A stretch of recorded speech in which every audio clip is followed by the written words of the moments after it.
बाजार हाईस पर ही ट्रेड करता हुआ दिखाई दे रहा है। 24,553 के लेवल्स निफ्टी पर इस समय, और निफ्टी बैंक भी पीछे नहीं है। जहां पर सुबह में बहुत शांति थी और ऐसा लग रहा था कि शायद ये डिसअपॉइंट करेगा, इसने भी एक अच्छा कैचअप दिखाया है, 285 अंकों का इजाफा। मैं हूं हर्षिता, मेरे साथ वीरू हैं। और वीरू, सुबह में ही हम बात कर रहे थे आईटी वर्सेस निफ्टी बैंक की, लेकिन निफ्टी बैंक भी अच्छा कंपटीशन दे रहा है अब। बिल्कुल, आज कहेंगे हेलो टीसीएस, है ना Harshita? I think this belongs to TCS, है ना? 51 अंक का कंट्रीब्यूशन अगर आप देखें तो इसका निफ्टी की तेजी में। और सुबह जब 9 बजे हर्षिता जुड़ी थी हमारे साथ, तो हमने बात यही की थी कि नंबर्स स्ट्रॉन्ग हैं और शायद ये एक दिशा को हवा दें। और आई थिंक 9:15 के बाद जब हर्षिता वॉल पे गई और बात हमारी जब हो रही थी, तो ये क्लियर था जब HDFC बैंक प्रेशर कर रहा था कि this day entirely belongs to Nifty IT. अच्छा हर्षिता, जानते हैं खुशी इस बात की है, जैसे बाजार खुला फिर हल्का सा डिप भी आया, निफ्टी आईटी ने ट्रेड का पूरा मौका दिया। हमने टीसीएस पकड़ा, टेक महिंद्रा पकड़ा, ओरेकल फाइनेंशियल्स पकड़ा। खुशी इस बात की है कि ट्रेड स्क्रीन पे मिले। हर्षिता, थोड़ा सा फिर समराइज कीजिए, आखिरकार बाजार इतना उत्साहित क्यों है टीसीएस के नंबर्स को? वीरू, टीसीएस के नंबर्स में एक चीज है जो अब कई सारे जानकारों ने अपनी राय भी दी है कि देखिए कुछ बुरा नहीं हुआ, उसी से खुशी है। और वो संकेत ये दे रहा है कि शायद जो भी रेवेन्यू में स्लो डाउन था या फिर थोड़ा बंधा हुआ रेवेन्यू था, अब यहाँ से अब शायद चाल और बेहतर होती हुई दिखाई देगी। ये जो होप बिल्डिंग हुआ है कि इस पर्टिकुलर क्वार्टर ऐसा कुछ मेजर नेगेटिव नहीं आया, उसके बल पर दरअसल इस तेजी ने अपनी भूमिका बनाई है। यही वो वजह है, जैसे हम मेंशन भी कर रहे थे सुबह से, कि देखिए कंपनी ने कांस्टेंट करेंसी बेसिस पर ग्रोथ दिखाई है 2% की। मार्केट एक्सपेक्ट कर रहा था मैक्सिमम 1-1.5%, लेकिन 2% ज्यादा है। 2% वैसे देखने में कम लगता है, लेकिन स्पेशली एक ऐसा दिग्गज जो थोड़ा सा स्ट्रगल कर रहा था पिछले 2 तिमाहियों में, वहां पर ग्रोथ आई है, तो वो पॉजिटिव है। दूसरा, हायरिंग में जो पिकअप देखने को मिला है, जो कंपनी खुद कह रही है कि देखिए सभी वर्टिकल्स में अब ग्रोथ देखने को मिल जरूर रही है। ऐसे आपको लगेगा कि इंडिया बिजनेस में सबसे ज्यादा ग्रोथ दिखाया, इंडिया बिजनेस में ग्रोथ दिखाई, और इसका उल्लेख मेरे ख्याल में आशीष भी सुबह में कर रहे थे, क्योंकि वो BSNL की डील का फायदा मिला। लेकिन इसके बियॉन्ड भी दरअसल बिजनेस में पिकअप है। इस क्वार्टर में भले ही कोई बड़ी डील अनाउंस नहीं की हो, लेकिन उसके बावजूद कंपनी की कमेंट्री ऐसी है कि देखिए नॉर्थ अमेरिका में BFSI बिजनेस पिकअप करने लगा है। नॉर्थ अमेरिका में जो हाईटेक, इंश्योरेंस और साथ ही साथ टेलीकॉम में स्ट्रेस था, वो कम होता दिखाई दे रहा है। तो वहां पर अब कॉशियस नहीं है, वहां पर ग्रोथ के आसार बनते दिखाई दे रहे हैं। ये जो स्टेटमेंट्स आए हैं, और उसका एक हिस्सा आपको दोबारा सुनाएंगे आगे कार्यक्रम में जब हम इसकी बातचीत करेंगे, उसने कॉन्फिडेंस बांधा है सिर्फ TCS के लिए नहीं। आप TCS का स्टॉक देखिए और साथ में HCL का स्टॉक देखिएगा। सुबह में जब TCS रैली कर रहा था, 1-2%, 3% के गेन्स आ गए थे, HCL टेक दबाव में था, लेकिन HCL टेक इस समय, जिसके आज नतीजे आने वाले हैं, वो 3% ऊपर ट्रेड कर रहा है। तो एक होप बिल्ड इन हुआ है वीरू, और ठीक मार्केट उसी को दरअसल डाइजेस्ट करता हुआ इस समय दिखाई दे रहा है। बिल्कुल, और आई थिंक बता देखिए हाथों हाथ क्या लाज के पाई, और यकीन मानिए ट्रेड्स पूरे दिन मिले हैं। और मैं आई थिंक 11-10 के आसपास, 20 के आसपास स्टॉक्स को दिख रहा था, मूव अच्छे थे, और फिर फ्रेश एंट्री हुई। For instance just put Oracle financials, वो भी आज करीब आप समझ लीजिएगा कि 10,700 तक की ट्रेजेक्टरी तक गया। इसमें मूव शुरू हुआ था 11 के आसपास, 11-10 के आसपास। खैर, अब निफ्टी पे आते हैं। निफ्टी की अप्रोच क्या है? देखिए आज सुबह क्या बात हुई थी हमारी। हमें रोज़ बरोज़ पहले कभी रिलायंस, कभी IT, कभी ITC, कभी LNT, कभी निफ्टी बैंक, कभी HDFC बैंक, हर रोज़ कोई ना कोई मिल रहा था।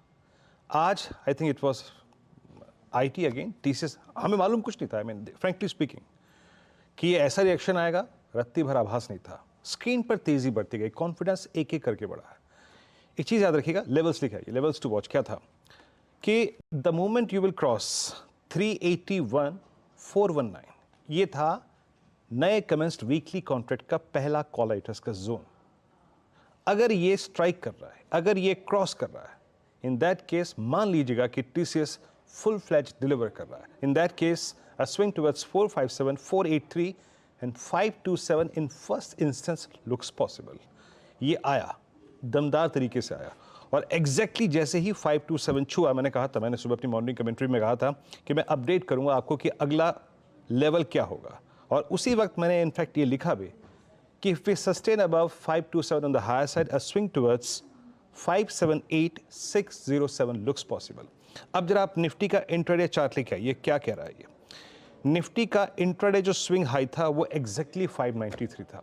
क्या करना चाहिए? देखिए, हम एक ट्रांजिशन कर रहे हैं इस वक्त, 24,500 के ऊपर की लाइफ देख रहे हैं, के लेवल्स देख रहे हैं। एक बात याद रखिएगा, निफ्टी आईटी 1800 अंक ऊपर है, बट अब ये अपने हिस्टोरिकल हाइस को जा रहा है रिविजिट करने के लिए, और वो क्या है? 39,570, that is swing high of January 2022। यानी अब निफ्टी आईटी एक बहुत स्ट्रॉन्ग सप्लाई जोन की तरफ बढ़ रहा है। ये कटा तो और स्विंग देगा, नहीं कटा तो एक छोटा सा रिवर्सल भी पॉसिबल है।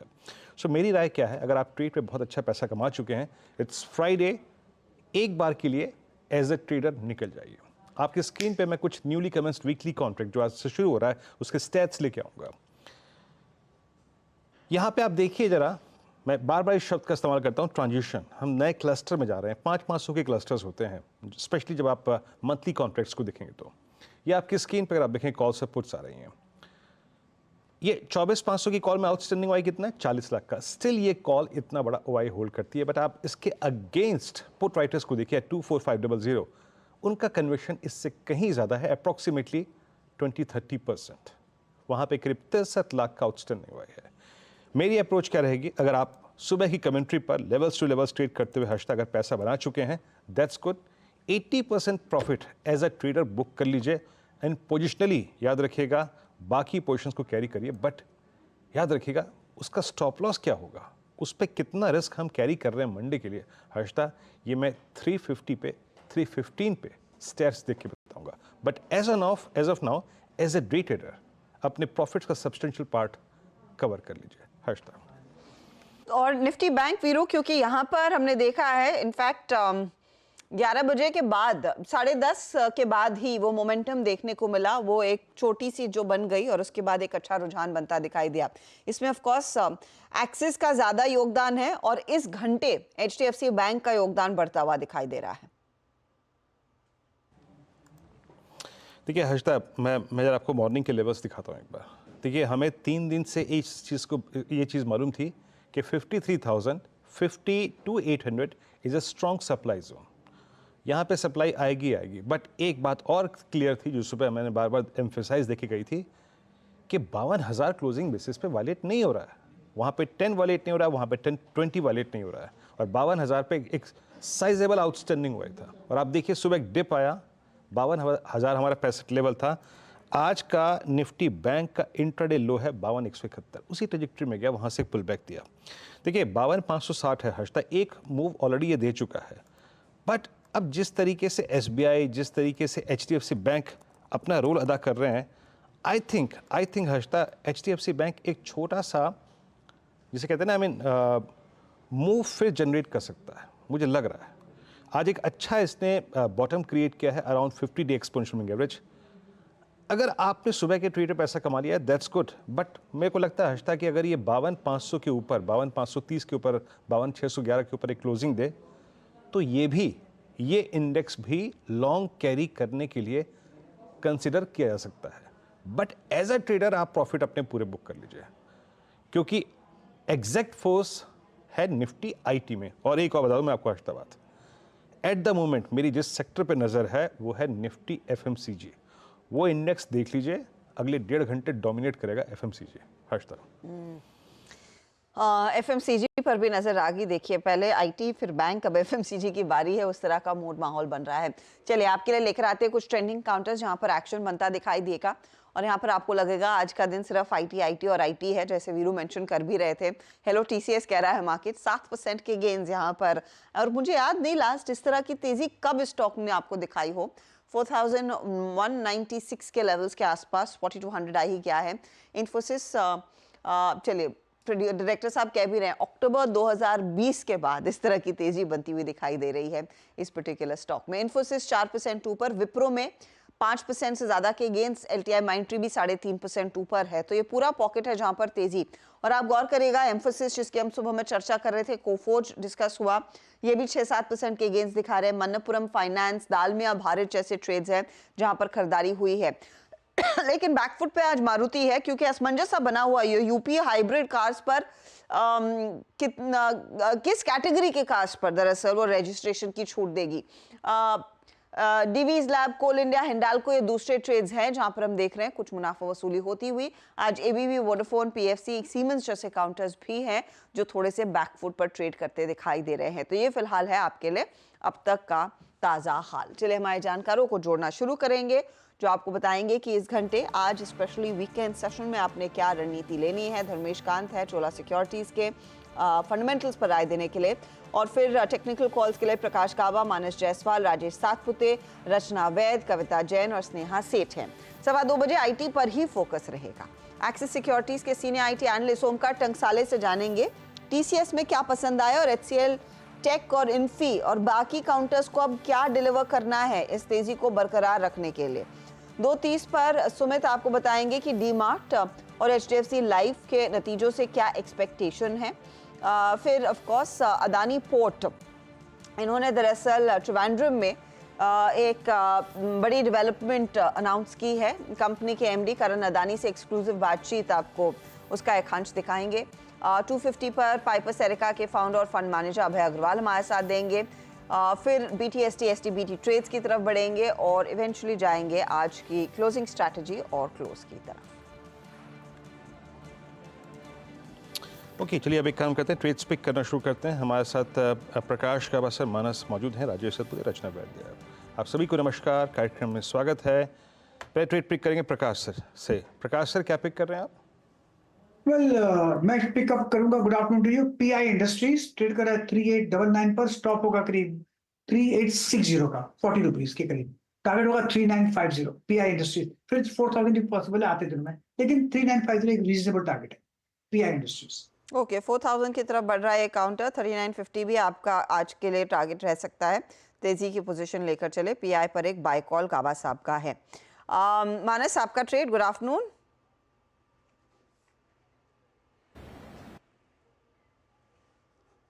लगते नहीं, मानस से संपर्क नहीं बन पाया ठीक से। रचना जी, गुड आफ्टरनून, आपका ट्रेड क्या रहेगा? आप म्यूट पर हैं मैम।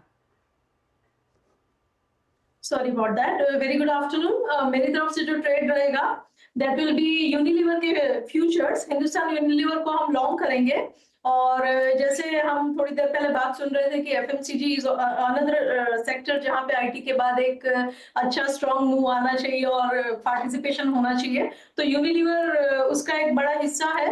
तो यहाँ पे भी हम एक बड़ी रैली की उम्मीद करते हैं। फ्यूचर्स के हिसाब से 2610 का अगर एसएल यहाँ पे सस्टेन होगा तो अपसाइड पे हम यहाँ पे उम्मीद करते हैं कि ये काउंटर 2685 एंड इवन 2700 का नंबर हमें बहुत ही जल्दी दिखाएगा with in 2 to 3 days.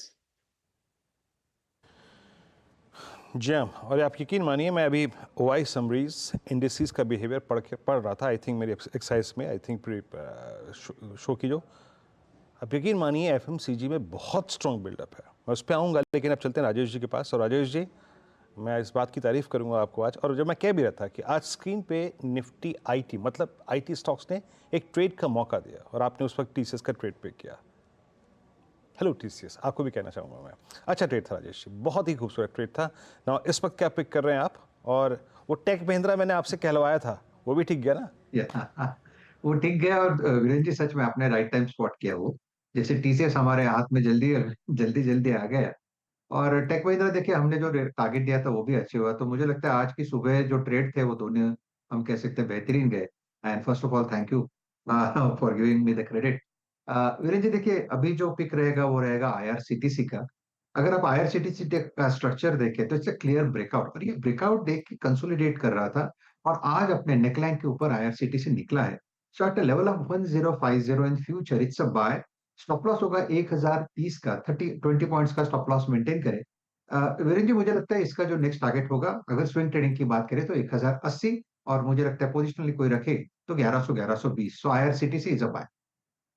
TTC is a buy, और ऑफ कोर्स वो बहुत ही बढ़िया ट्रेड दरअसल हमने राइट किया है राजेश जी के बदौलत टीसीएस में, जो अभी भी इनफैक्ट ये हाई के आसपास ही ट्रेड कर रहा है। आईआरसीटीसी का टारगेट जो नया वाला है वो 1080 का है। 1120 तक के लेवल्स भी देखने को मिल सकते हैं। स्नेहा, गुड आफ्टरनून, आपका ट्रेड। Good afternoon Harshita.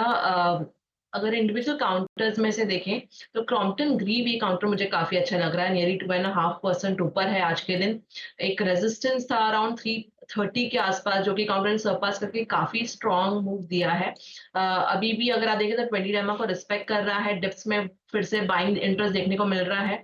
तो आई वुड रिकमेंड कि यहाँ पे एक फ्रेश लॉन्ग किया जा सकता है। एक स्टिक स्टॉप लॉस हमें 417 का मेंटेन करके लॉन्ग करना चाहिए फॉर द टारगेट ऑफ 470। तो ये फिलहाल 470 के लिए एक अपॉर्चुनिटी बन रही है क्रॉम्पटन ग्रीव्स में इस समय। चले धर्मेश कांत को भी जोड़ लेते हैं। धर्मेश जी, बहुत ही इंटरेस्टिंग वीकेंड सेशन बन रहा है। ना किसी ने एक्सपेक्ट किया था कि टीसीएस इतनी तेजी छप्पर फाड़ के रिटर्न्स देगा एक दिन में, और ना ही एक्सपेक्ट किया था कि आज के आज ही हम 24,600 को भी दस्तक दे देंगे। आज का डे हाई 24,592 है। कैसे पोजीशन करेंगे आप अपने आप को, और आज के लिए खास ट्रेड क्या है? Good afternoon Harshita, good afternoon सारे पैनलिस्ट और दर्शकों को भी। डेफिनेटली आई मीन नतीजे तो ठीक ठाक थे, टीसीएस के मिले जुले थे, बट जिस तरह से स्टॉक प्राइस में रिएक्शन आया है वो अनएक्सपेक्टेड था। और मुझे लगता है कि ये रिएक्शन सिर्फ इसलिए रहा है कि कश्मीर नेगेटिव पर से मैनेजमेंट की तरफ से आया नहीं इस बार टीसीएस के कमेंट्री में। हालांकि मेरे हिसाब से अगर आप देखो तो मैनेजमेंट उतने कॉन्फिडेंट भी नहीं लगे। उन्होंने ये कभी रिटाइट नहीं किया कि ये बॉटम आउट हो गया और यहाँ से अब तेजी मिलेगी। होपफुल जरूर दिख रहे थे, और सेग्रीगेट करके नतीजे देखें तो मिला जुला नतीजा था, बिकॉज नॉर्थ अमेरिका में अभी भी प्रॉब्लम है, बीएफसी सेगमेंट में भी प्रॉब्लम ही है उनका। जो थोड़ा बहुत बिजनेस ग्रोथ आई है वो इंडिया से आई है बीएसएनएल के थ्रू। So benefit of doubt market दे रही है टीसीएस को, तो आज का ट्रैक्शन ठीक ठाक रहेगा। बट इस लेवल्स पे और भी डिफिकल्ट हो गया। पहले से ही काफी हीटेड मार्केट लग रहा था वैल्यूएशन के पर्सपेक्टिव में। So very difficult to pick up value trades इस माहौल में। हालांकि मोबिलिटी सेगमेंट जो टेक्नोलॉजी के अंदर है वो काफी अट्रैक्टिव लग रही है। केपीआईटी है, टाटा टेक्नोलॉजीज है। सो टाटा टेक्नोलॉजी का काउंटर पर आप देखो तो वहां पे स्टॉक प्राइस में कोई खास मूवमेंट आया नहीं है, और 1050, 1060 के आसपास या 30 से 50 के रेंज में काफी अट्रैक्टिव लगता है। 2 साल का अगर नजरिया हो तो काफी दमदार स्टॉक है मोबिलिटी सेगमेंट में। बीएमडब्ल्यू से भी इनको ऑर्डर मिल रखी है, वो जगवा को सप्लाई करते हैं, तो वहां एक मुझे वैल्यू बाई के हिसाब से जरूर एक ट्रैक्शन लगता है। अदर देन दैट अभी से बजट तक आप न्यूज स्पेसिफिक और सेक्टर रोटेशन प्ले पे ही ध्यान दे सकते हैं। ओके, टाटा टेक ये आपकी कॉल है इस वक्त की, और करीब करीब 1033 पैक की ट्रेड करता हुआ मानस अब जुड़ चुके हैं हमारे साथ इस कार्यक्रम में। Last time I think Harshita ने जब प्रश्न पूछा था तो उत्तर ले नहीं पाए थे उनसे। मानस, गुड आफ्टरनून, क्या पिक कर रहे हैं आप मानस? Good afternoon Virendra ji. तो देखिए, कोफोर्ज पे खरीदारी करनी है। फ्रेश ब्रेकआउट चार्ट को देखने को मिला है। हाई टॉप हायर बॉटम का ट्रेंड तो पहले से ही बना हुआ है। तो कोफोर्ज पे 5874 का स्टॉप लॉस लगा के खरीदारी करेंगे। 6200 तक के 6200 तक के टारगेट्स पॉसिबल है कोफोर्ज में। 6000 का कॉल ऑप्शन ले सकते हैं। 178 के आसपास ट्रेड हो रहा है, उसमें 129 का स्टॉप लॉस लगाइए 6000 के कॉल ऑप्शन में, और 275 के टारगेट सेट करिए। ओके, यहाँ पे कॉल्स पूरे हो चुके हैं और एक एक करके सारे ट्रेड्स आ चुके हैं। और कोफोर्ज इस वक्त जो मानस ने पिक किया है मेरी स्क्रीन पर, आई थिंक जो सबसे वाइब्रेंट स्टॉक्स हैं एज ऑफ नाउ उनकी लिस्ट में सबसे ऊपर अपीयर होता हुआ 5994। आज इसने और ओरेकल फाइनेंशियल्स ने लेट पार्टिसिपेट किया था इस तेजी में। आप सुबह देख रहे हैं, आई मीन ये काफ़ी देर बाद पार्टिसिपेट किया, लेकिन ऐसा पार्टिसिपेट किया कि अब तक डिलीवर करते हुए। Now it's I think 1842, 1842 point का निफ्टी आईटी का इंट्राडे गेन है। अच्छा, अब एक काम करिए, मैं फिर आऊँगा अपनी उस बात पे कि एफएमसीजी, जरा एक बार पूरे के पूरे निफ्टी एफएमसीजी के चार्ट को दिखाइए।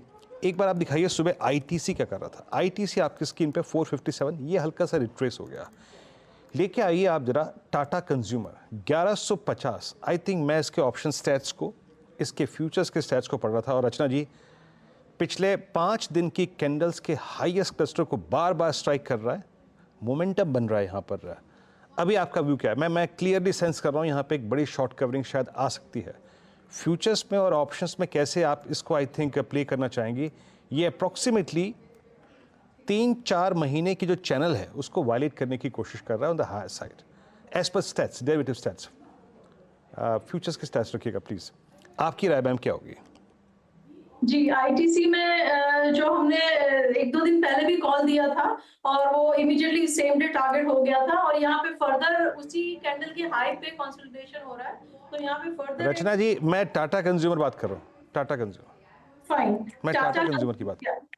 टाटा कंज्यूमर की जहां तक बात है, तो टाटा कंज्यूमर में भी यहाँ पे प्राइस एक्शन के हिसाब से अगर देखा जाए तो यहाँ पे प्राइस एक्शन क्वाइट पॉजिटिव नजर आ रही है। Placement is very good. 1130 के ऊपर जब तक ये काउंटर रहेगा तो ये 1170 की तरफ जाने के लिए रेडी है। This is a very good spotting and 1170 की तरफ जाने के लिए ये बिल्कुल रेडी लग रहा है।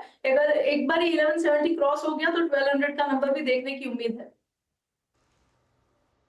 ओके, एक अच्छा खासा मोमेंटम बन रहा है इस पूरे बकेट में। एफएमसीजी काउंटर्स, पहले एचयूएल, टाटा कंज्यूमर, ये सारे स्टॉक्स दरअसल रेडार पर आने लगे हैं। लेकिन देखिए, एक जो थीम बन रही है आज तेजी की, वो आईटी स्टॉक्स ने ही दरअसल उसकी कमान अपने हाथ में ली है। इस समय अगर आप गौर करिएगा तो टीसीएस टॉप ट्रेडेड काउंटर है, नियरली 6.9% के गेंस। इसके नीचे आपको विप्रो दिखाई देगा, LTI Mindtree, Infosys, HCL tech, tech Mahindra. तो ये 6 स्टॉक्स हैं जो निफ्टी 50 में इस समय टॉप ट्रेड्स में आपको दिख रहे हैं। अब एग्जैक्टली टीसीएस के नंबर्स में मैनेजमेंट ने क्या कमेंट्री दी, क्यों बाजार को इतनी तगड़ी सलामी मिल रही है, टीसीएस को इतनी तगड़ी सलामी मिल रही है। ध्यान रखिएगा, जैसे हम पहले मेंशन कर रहे थे, अक्टूबर 2020 के बाद ये सबसे बड़ा मूव टीसीएस की तरफ से आया है। ऐसा क्या कहा है टीसीएस के मैनेजमेंट ने, वो पहले आपको सुनाते हैं और फिर बात करेंगे इस सेक्टर को क्लोजली ट्रैक करने वाले ओमकार टंकसाले से।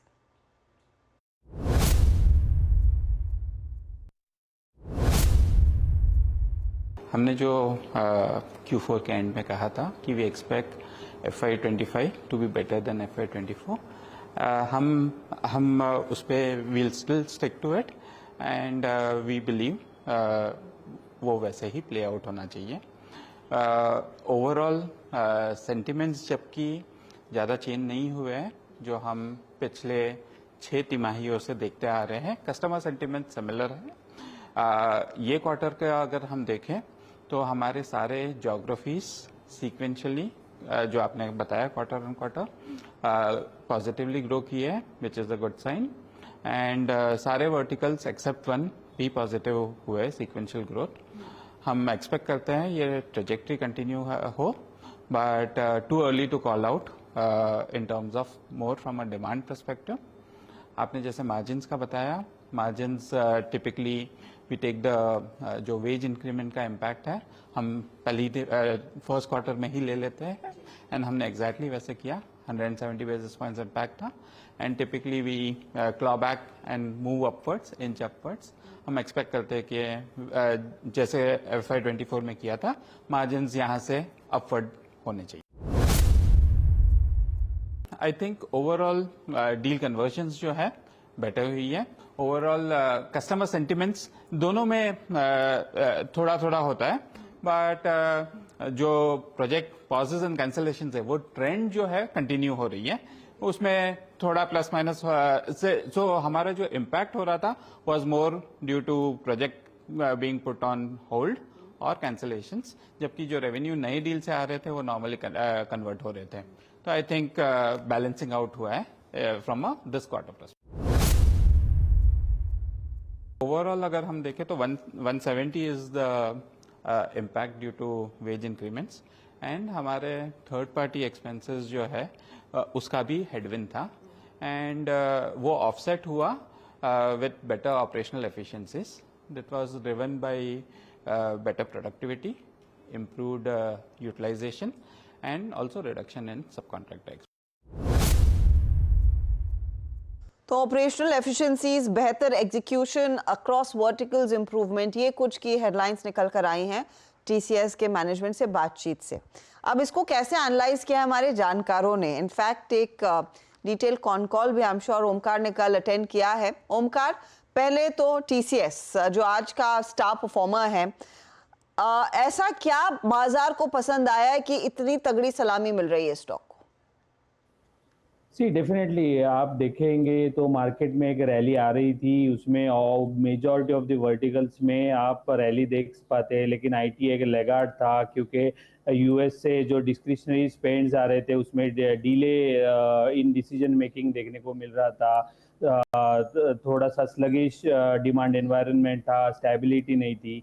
जो डील्स हो रहे थे उसमें एक डिले आ रहे थे, रैंप अप नहीं हो पा रहे थे, not only in TCS but all on the IT services companies. लेकिन आज जो कल टीसीएस के मैनेजमेंट ने कहा है कि हम लोग को एक डील रैंप अप करने में आ रही है, सो थोड़े से डिसीजन ले रहे लोग या इसके लिए वजह से रैंप अप हो रहे हैं, जो भी कन्वर्जेंस हो रहे, डील ट्रांसफॉर्मेशनल आ रही है उनके पास, उसकी वजह से एक चेरिश एनवायरनमेंट जो भी जितना भी बॉटम स्लगिशनेस था वो अभी बॉटम आउट हो रहा है। तो इसकी वजह से आईटी सेक्टर में एक सुधार आने की शंका है। अगर आप देखेंगे उसका एक इंडिकेटर है जो कि एम्प्लॉय एडिशन है। लास्ट क्वार्टर तक आप देखेंगे तो एक स्लो डाउन था हायरिंग प्रोसेस में, लेकिन ये क्वार्टर में 5,400 ऑड एम्प्लॉय एडिशन हुए, विच ऑल्सो इंडिकेट्स कि पीछे आगे आने वाले क्वार्टर्स में they will deploy more number of employees on the project side, which also gives you कि एक पॉजिटिव एनवायरनमेंट बनते हुए दिख रहा है एक दो साल के बाद। सो आईटी में अगर सुधार आता है, they always have the margins, cash rich company, so एक दैट्स व्हाई आप देखोगे तो एक पॉजिटिव एनवायरनमेंट बनते हुए दिख रहा है आईटी में। आप कह रहे हैं कि शायद यहाँ से कहा जा सकता है इनके अच्छे दिन लौट रहे हैं। आज का जो मूव है और जो स्टॉक आज करंटली ट्रेड कर रहा है 4,200 के आसपास, नियर टर्म में जितनी तेजी आनी थी वो आज क्या खप गई है, या फिर आपको लग रहा है अपॉर्चुनिटी है अभी भी स्टॉक में और तेजी दिखाने की? नहीं, डेफिनेटली आई मीन कल मैनेजमेंट ने भी कहा है कि एक सडन चेंज आपको दिखने में नहीं मिलेगा, क्योंकि उधर इलेक्शंस भी है यूएस में, तो कि बहुत ज़्यादा आईटी स्पेंड्स नहीं आएगा, तो सिचुएशन थोड़ा सा वोलाटाइल रहेगा। एक सेंटिमेंटल ट्रेडिंग होते हुए दिख रही है, लेकिन अगर आप लॉन्ग टर्म पर्सपेक्टिव के बारे में बात करेंगे तो एक डेफिनेटली एक अपटिक देखने को मिल सकता है, या फिर लॉन्ग टर्म इन्वेस्टर है they always can hold on the stock which will give you a better return, क्योंकि actual reflection of the change in the demand scenario आपको प्रॉफिट एंड लॉस स्टेटमेंट में दिखा नहीं है। वो एक सेंटिमेंट्स की वजह से भागा है, वो सेटल डाउन भी हो सकता है, लेकिन एक concrete rally with the banking of the strong fundamentals वो आपको एक 6 महीने के बाद एक रिकवरी होते हुए दिख सकते हैं। सो आप एक लॉन्ग टर्म इन्वेस्टर है तो आई डेफिनेटली रिकमेंड यू कि आप एक पोजीशन बना सकते हैं एक लॉन्ग टर्म इन्वेस्टमेंट के लिए। अच्छा ओंकार, जरा एक सेकंड के लिए रुकिएगा। At 4188 TCS is almost parallelly aligned to its all-time high of अगस्त 2021। ये पैरेलली अलाइंड है, दैट मीन्स हिस्टोरिकल हाइज और सीएमपी में कोई बड़ा डिफरेंशियल बचा नहीं है। And same is the case with Nifty IT. Nifty IT का आज का हाई अप्रॉक्सीमेटली था 39,200, ऑल टाइम हाई है 39,700 के आसपास, 650 के आसपास। बट इन्फोसिस पे एक डिफरेंशियल बाकी है ओंकार। इन्फोसिस का ऑल टाइम हाई है 1950, राइट नाउ इट्स 1711। इन्फोसिस की अमूमन आई थिंक एक धारणा रही है, वो थोड़ी कंजर्वेटिव वर्ड्स का यूज़ करते हैं, कमेंट्री देते हैं और डिलीवर एक्चुअली में स्ट्रॉन्ग करते हैं। इन्फोसिस से इस बार आपकी क्या एक्सपेक्टेशन है? डेफिनेटली इन्फोसिस ये क्वार्टर में लार्ज कैप पीयर्स के कंपैरिजन में सबसे अच्छा quarter on quarter growth post करेगा, ये हम लोग का एस्टिमेशन है। हम लोग एक्सपेक्ट कर रहे हैं कि around 2.1% Q on Q growth ये क्वार्टर्स में करेगा, लेकिन हम लोग ये भी मानते हैं कि जो गाइडेंस है 1 to 3% का इनसीसी रेवेन्यू ग्रोथ टर्म, सो वो कंटिन्यू करते हुए दिखेंगी at least for this quarter. H2 में शायद से वो थोड़ा सा अपर एंड में खींच सकते हैं, लेकिन फिलहाल तो वो करेंगे क्योंकि Infosys has hampered a lot in last year.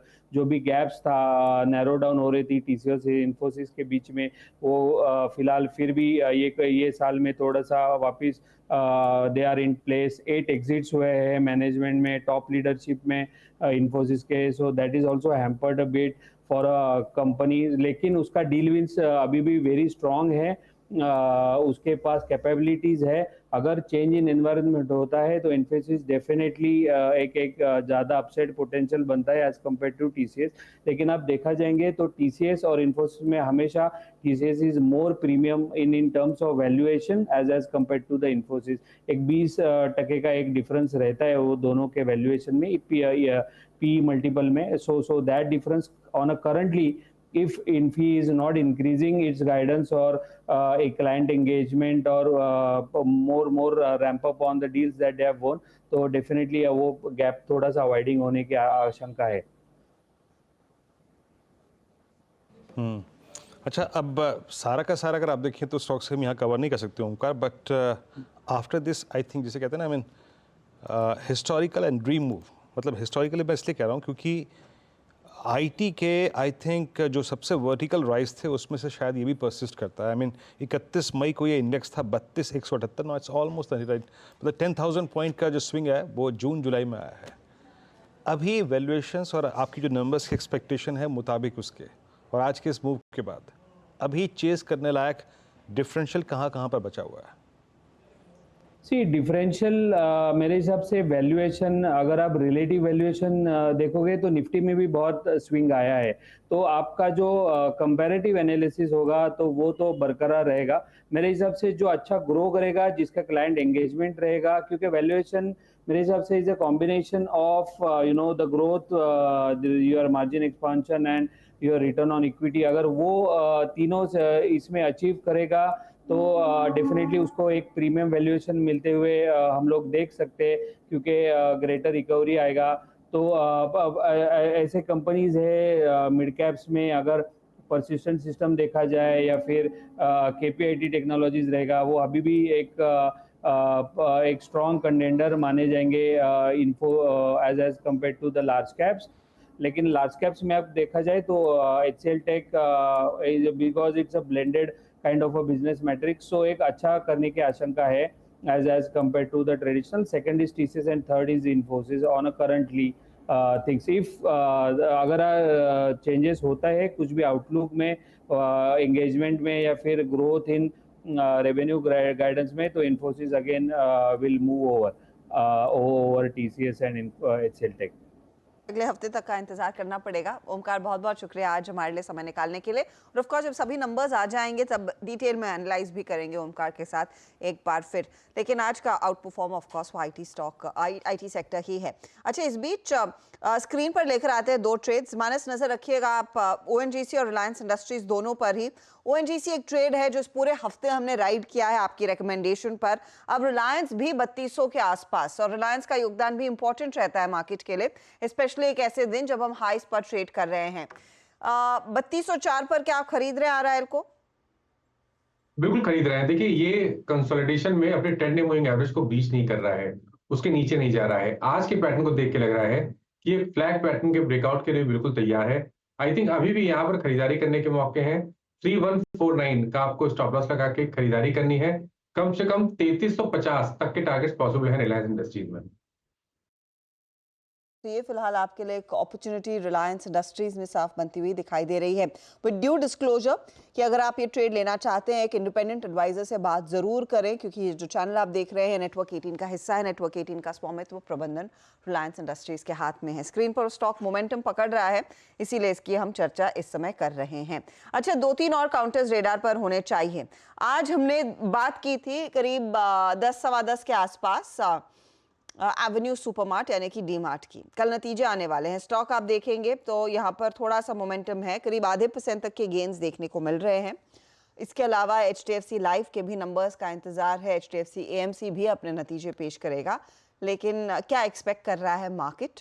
Sumit हमारे साथ है। सुमित, पहले तो डी मार्ट, कंसिडरिंग Q1 का अपडेट आ चुका है और ये मॉनसून की पर्सपेक्टिव से भी आप देखिए डिमांड लौटने की बात हो रही थी।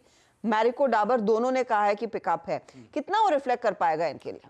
देखिए, डी मार्ट के नंबर तो ऐसे अच्छे हैं, इसमें कोई डिनायल नहीं है, लेकिन स्टॉक अच्छे नंबर के बावजूद भी थोड़े महंगे वैल्यूएशन पे ज़रूर कामकाज करता आया है पहले दिन से, जब से लिस्ट हुआ तब से लेके अब तक।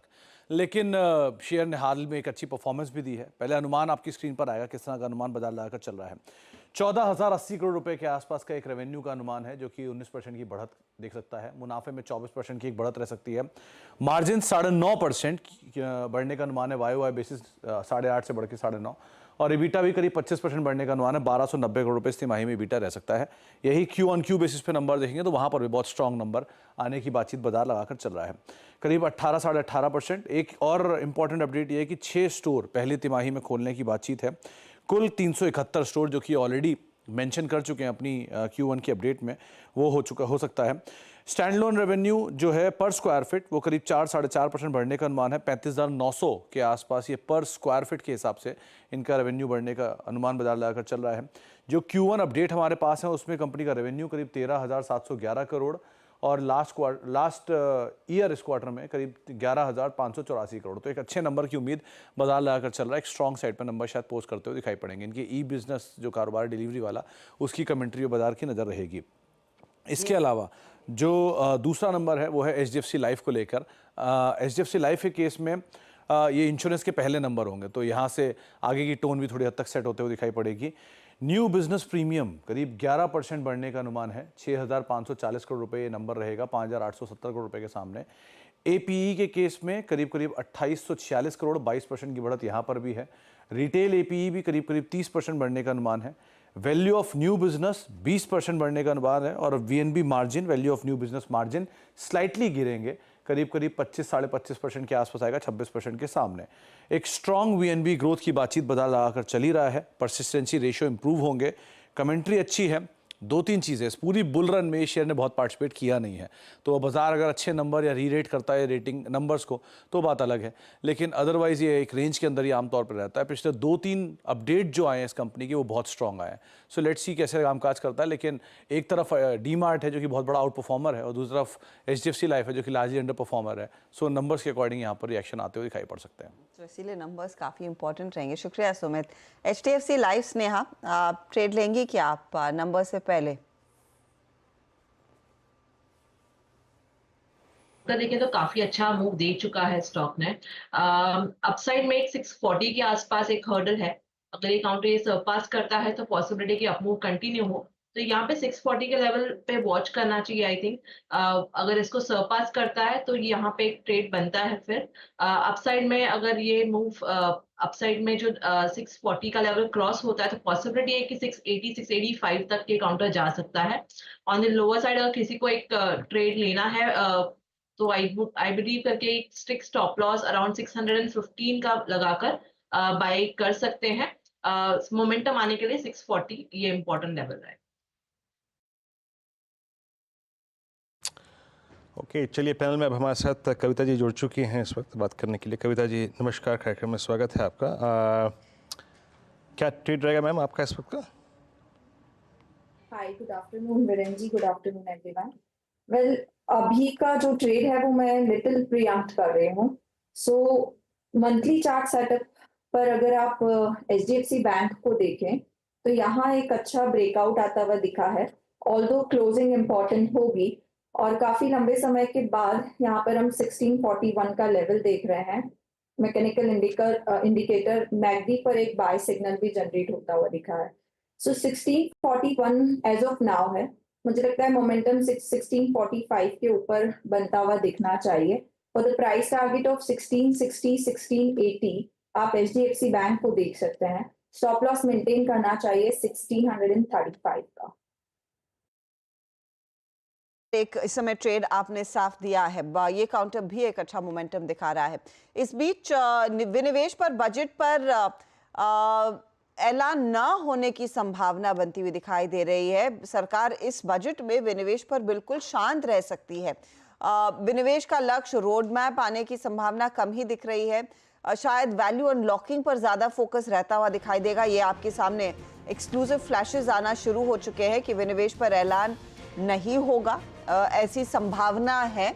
और साथ ही साथ सरकार का फोकस शायद ज़्यादा वैल्यू अनलॉकिंग पर रहेगा, लेकिन वैल्यू अनलॉकिंग आई थिंक विनिवेश के जरिए ही आती है। लक्ष्मण हमारे साथ है। लक्ष्मण, वैल्यू अनलॉकिंग नॉर्मली जब आप कहें, जब कोई स्टेक ऑफलोड करता है तो वैल्यू अनलॉकिंग आती है, और स्टेक ऑफलोड अगर सरकारी कंपनी करेगी तो वो विनिवेश होगा। पर आप कह रहे हैं कि विनिवेश पर ऐलान नहीं होगा, तो शायद टारगेट्स नहीं दे रहे हैं लेकिन वर्क इन प्रोग्रेस होगा। क्या मैं ऐसे समझूं?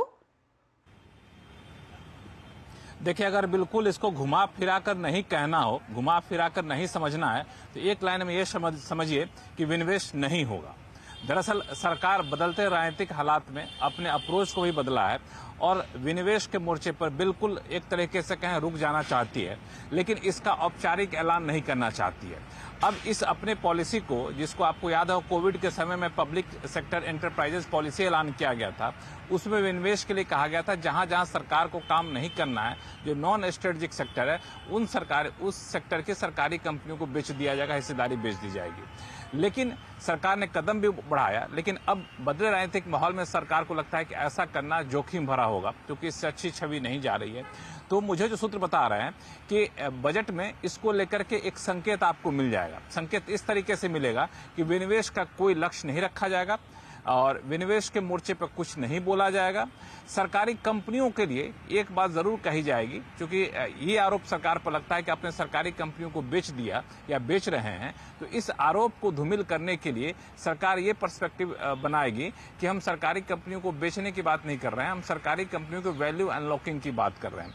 इसका मतलब ये होगा कि जो सरकारी कंपनियों को पास एसेट बचे हुए हैं, उस एसेट को कैसे मोनेटाइज किया जाए, जिसका नॉन कोर एसेट है, जो सरकारी कंपनियों के पास सुविधाएं हैं, उसको कैसे बेहतर किया जाए, मैनेजमेंट में किस तरह का प्रोफेशनलिज्म लाया जाए, ये सारी चीजें होंगी। और ये डिपार्टमेंट ऑफ पब्लिक एंटरप्राइजेस जो अलग डिपार्टमेंट है उसके पास चली जाएगी, वो ये सारी चीजें देखेंगी। उसका एक रोड मैप हो सकता है वहां पेश आता हुआ दिखे कि कैसे हम सरकारी कंपनियों को और मजबूत करेंगे। लेकिन विनिवेश के मोर्चे पर सरकार अब चुप रहना ही पसंद करेगी। ओके, ठीक है। ये आई थिंक लक्ष्मण जी, इसमें कोई दुराय नहीं है कि जो अब आई थिंक राजनीतिक इक्वेशन है उसमें शायद यही एक रीजनेबल रास्ता है कि कुछ ऐसे ज्वलनशील मुद्दों को छेड़ा ही ना जाए जिस पे खामखा बात बिगड़े। बट जिस पे बात आगे जा चुकी थी, रोड शोज तक आ चुकी थी, मतलब अल्टीमेटली मैं प्रश्न पूछूं तो कौन कौन सी कंपनियों पे प्रभाव पड़ेगा इसका? विनिवेश के लिए कोई रकम तय ना करना, कोई टारगेट ना रखना, एकदम मौन साध लेना, सेटबैक किन कंपनियों के लिए होगा ये? देखिए, सबसे पहले नजर टिकी रहेगी वो है आपको आईडीबीआई बैंक को लेकर के, क्योंकि आईडीबीआई बैंक पे बात काफी आगे तक पहुंच चुकी है। उनके दिलचस्पी दिखाने वालों के नाम रिजर्व बैंक के पास जा चुके हैं। रिजर्व बैंक से अभी फिट एंड प्रॉपर क्राइटेरिया की लिस्ट आनी है और फिर उस पर सरकार क्या करेगी, क्योंकि आईडीबीआई बैंक तकनीकी तौर पर सरकारी कंपनी नहीं मान के चल रहे हैं हम लोग, तो वहां पे सरकार आगे बढ़ना चाहेगी बीच का रास्ता निकाल करके। तो आईडीबीआई बैंक पे मुझे बहुत ज्यादा रुकावट नहीं दिख रही है। रुकावट जो देखने को मिलेगी वो आपको shipping corporation of India, shipping corporation of India में भी यहाँ सरकार कुछ हद तक आगे बढ़ चुकी थी, फाइनेंशियल बिड लाने की बातचीत चल रही थी, तो शायद वहां पे एक रुकावट दिखे। सबसे बिल्कुल यूटर्न आपको आता हुआ दिख सकता है container corporation of India. Concor का विनिवेश सरकार आगे बढ़ने गई थी, बीच में उसके बिड को कैंसिल कर दिया गया था, अब जाके दोबारा बातचीत चल रही थी रेल मंत्रालय से, तो मुझे लगता है कंटेनर कॉर्पोरेशन ऑफ इंडिया ठंडे बस्ते में चला जाएगा। तीसरी कंपनी है बीएमएल, जिसके लैंड एसेट को भी हमने अलग सब्सिडी के तौर पर लिस्ट करा लिया है। तो बीएमएल में सरकार क्या करेगी वो भी देखने वाली बात होगी, वहां भी हो सकता है कि सरकार थोड़ा ठंडा रुख दिखाए। तो ये जो सरकारी कंपनियां जो पाइपलाइन में थी, जो थोड़े से एडवांस स्टेज में नहीं थी, वो तो शायद मुझे लगता है ठंडे बस्ते में होगा। लेकिन जो चीज लगभग तय है वो ये है कि अब कोई नई पाइपलाइन बनती हुई आपको नहीं दिखेगी आने वाले कुछ सालों तक।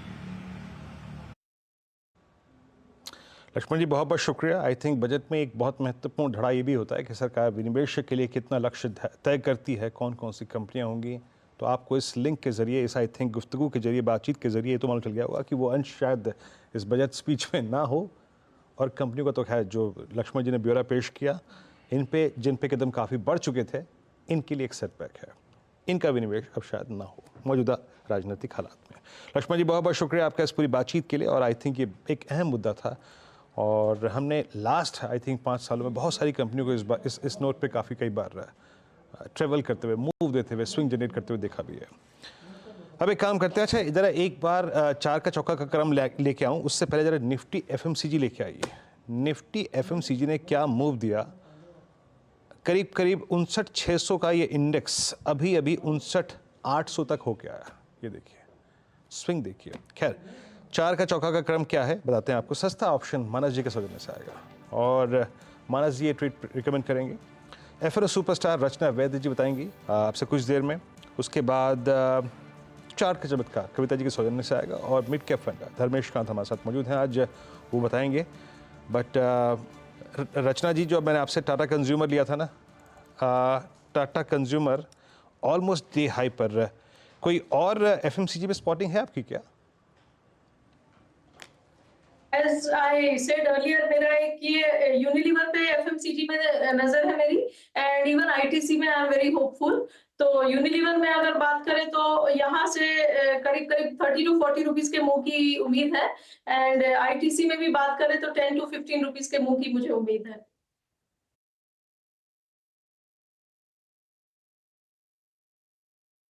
चलिए अब एक काम करते, थोड़ा सा विषय को मैं यहाँ चलता हूँ, थोड़ा चेंज करता हूँ। दरअसल अदानी पोर्ट्स, आज जरा एक बार स्टॉक लेके आइएगा स्क्रीन पे, आज खासा फोकस में है और केरल के पोर्ट में कंपनी ने शुरुआती निवेश किया है और 2028 तक करीब 20,000 करोड़ की लागत से बना ये जो इनका पोर्ट है, कभी आप केरला गए होंगे तो शायद आपने देखा भी होगा, वो तैयार हो जाएगा। और इस मौके पर कंपनी के एमडी करण अदानी ने कहा कि ग्राहकों को रास्ता जो सस्ता लॉजिस्टिक्स सफाई देने के जो उनका जो टारगेट था उस पर वो काफ़ी आगे बढ़ चुके हैं। और इस तरह एक्सक्लूसिव इंटरव्यू को एक बार सुनते हैं। अदानी पोर्ट्स आई थिंक इस ग्रुप की वो कंपनी है, याद रखिएगा, वो CY23 के इनिशियल डिप में सबसे पहले जो बाय कॉल्स जनरेट हो रही थी वो इसी पे हो रही थी। पहले मैनेजमेंट को सुनते हैं, फिर आई थिंक धर्मेश से इस पर बात करूँगा। जरा आइए इस एक्सक्लूसिव इंटरव्यू को सुनते हैं एक बार।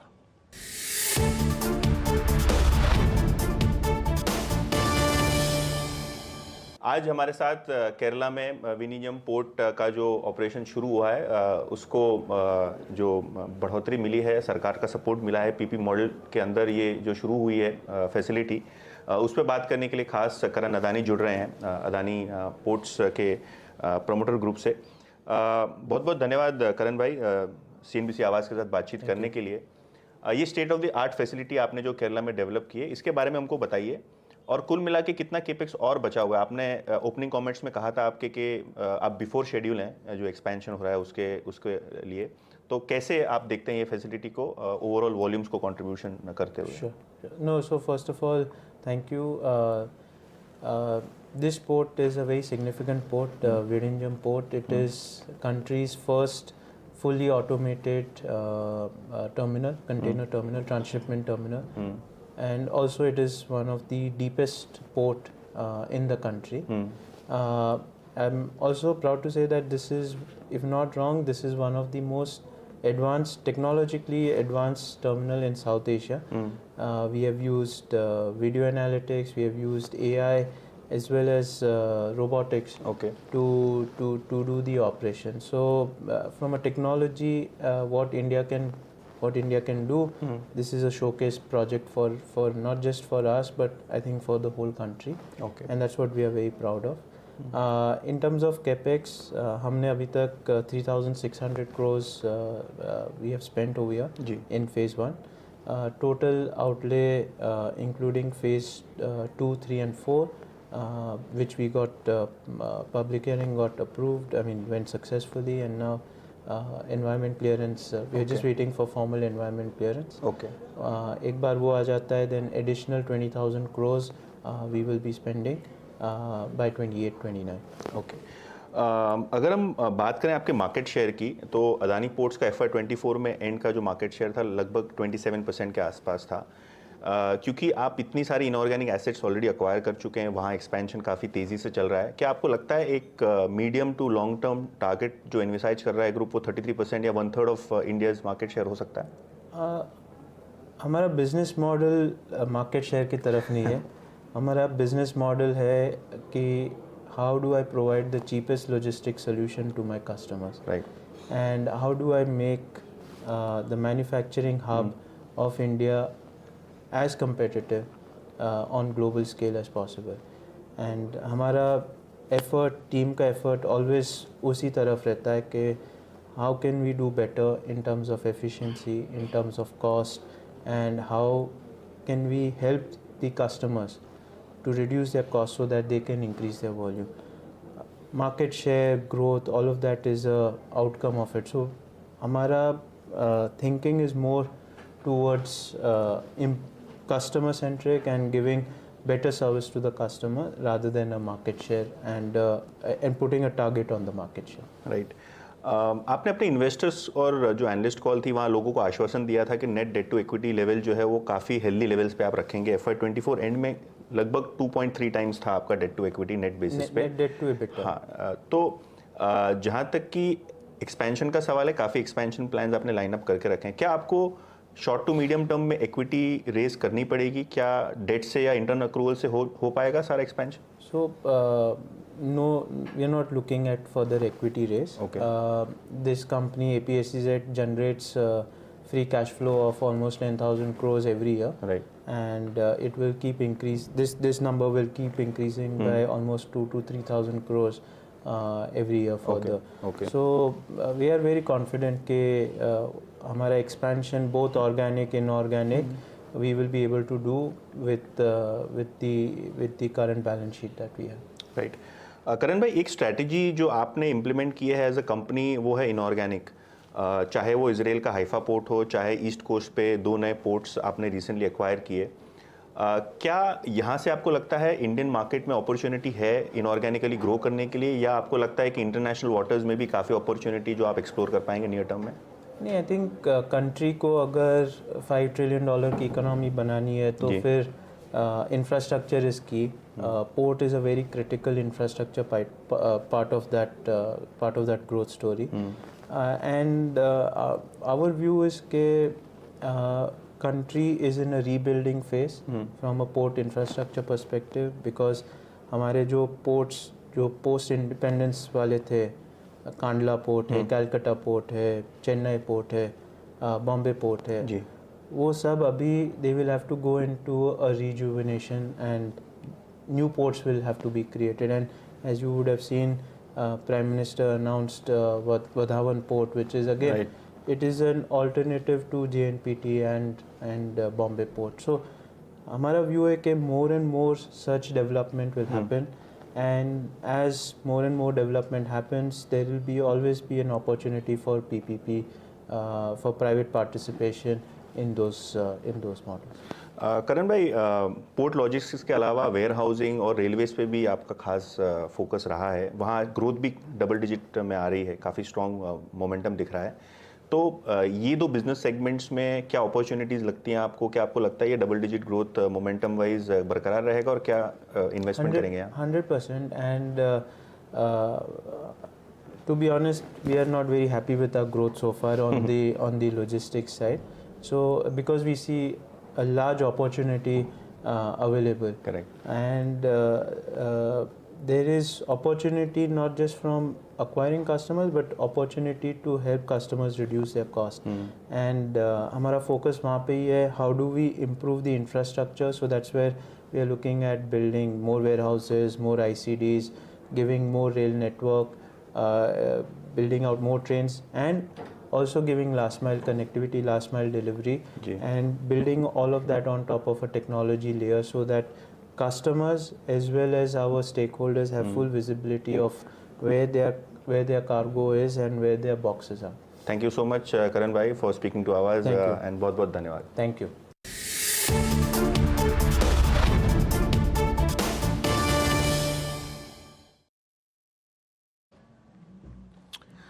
जी हाँ, तो अभी आप एक खास बातचीत सुन रहे थे। एक अदानी पोर्ट्स लेके आइएगा जरा प्लीज़। कर क्या रहा है स्टॉक आज सुबह से? अगर आप देखें एक मूव था इसमें, स्क्रीन पे रखिएगा प्लीज़। अदानी पोर्ट्स 1488, फिर थोड़ा सा शांत रहा उसके बाद, और पहले इनिशियली काफ़ी स्ट्रॉन्ग मूव था।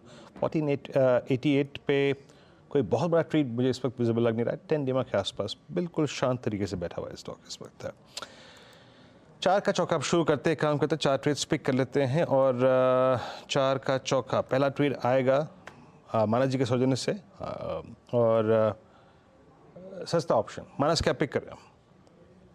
तो देखिए, बिरला सॉफ्ट के 760 के कॉल ऑप्शन में खरीदारी करने की, 730 के कॉल ऑप्शन में, 730 के कॉल ऑप्शन में खरीदारी करने की राय रहेगी बिरला सॉफ्ट के।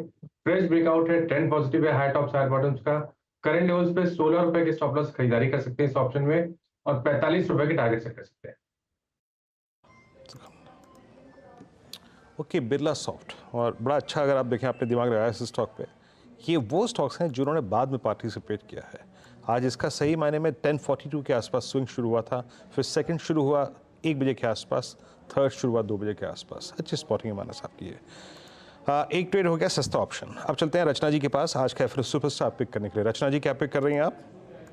जी, मेरी तरफ से रहेगा एलएनटी का फ्यूचर्स, जिसको हम लॉन्ग करेंगे। एलएनटी के फ्यूचर्स में at this point in time काफी दिन के साइडवेज मूवमेंट के बाद एक मोमेंटम शुरू हो रहा है। अभी बहुत बिगनिंग है, तो यहाँ पे 3610 पे हम अगर एसएल लगा के अगर इसको डिलीवरी करें और अगर उसको थोड़ा सा टाइम दे, वक्त दे थोड़ा सा, तो अपसाइड पे ये 3740 एंड इवन 3800 की तरफ विद इन अ वीक जाता हुआ दिखाई दे सकता है। ओके, तो ये एलएनटी में एक अपॉर्चुनिटी रचना जी पकड़ रही हैं। सारे बिग बॉयज पर के आसपास ही ट्रेड्स आ रहे हैं वैसे। कविता जी बताइए आपका ट्रेड चार्ट का चमत्कार। क्योंकि चार्ट का चमत्कार है, मैं कैश से एक काउंटर दे रही हूँ। केपीआईटी टेक्नोलॉजीज, अगर आप मंथली चार्ट पे देखें तो पिछले 7-8 महीने का जो कंसोलिडेशन था उसका ब्रेकआउट आपको दिखेगा। ऑल्दो काउंटर अभी 10% ऊपर है, but as a momentum trade जो लोग ले रहे हैं 1890 के लेवल पर एज ऑफ नाउ है। मुझे लगता है इस काउंटर में पोटेंशियल है 1980 2000 तक के लेवल की तरफ बढ़ने का। तो एज अ मोमेंटम जो लोग ले रहे हैं वो स्टॉप लॉस मेंटेन करेंगे 1830 का और the price target of 1980-2000। Otherwise मुझे लगता है अगर पोजिशनली कोई लेता है तो अंटिल काउंटर 1790 के ऊपर मेंटेन है, डिप को बाय अपॉर्चुनिटी की तरह देखें for the price target of 2150। Okay, तो ये फिलहाल आपके लिए केपीआईटी टेक पर एक बाय साइड का ट्रेड इस समय बनता दिखाई दे रहा है। धर्मेश जी आपका ट्रेड क्या रहेगा? तो हर्षिता मिड कैप सेगमेंट से रहेगा। अभी राइस कंपनीज काफ़ी न्यूज़ फ्लो में रही है और शायद सरकार इनकी एक्सपोर्ट लिमिट भी बढ़ाए, तो एलटी फूड्स पर बाई करने की सलाह रहेगी। स्टॉक प्राइस में काफ़ी अच्छा ट्रैक्शन हो रखा है, बट अभी भी लगता है मुझे थोड़ा वैल्यूएशन कंफर्ट है यहाँ पर। 10-15% का अपसाइड और आना चाहिए। अगर कंपनी के आप फंडामेंटल्स देखें तो पिछले 10 साल में 22% के आसपास का प्रॉफिट कैगर रहा है, आरओई 19-20 का आ रहा है और मल्टीपल पे अराउंड 15 के पी मल्टीपल पर बन के फॉरवर्ड ट्रेड कर रहा है।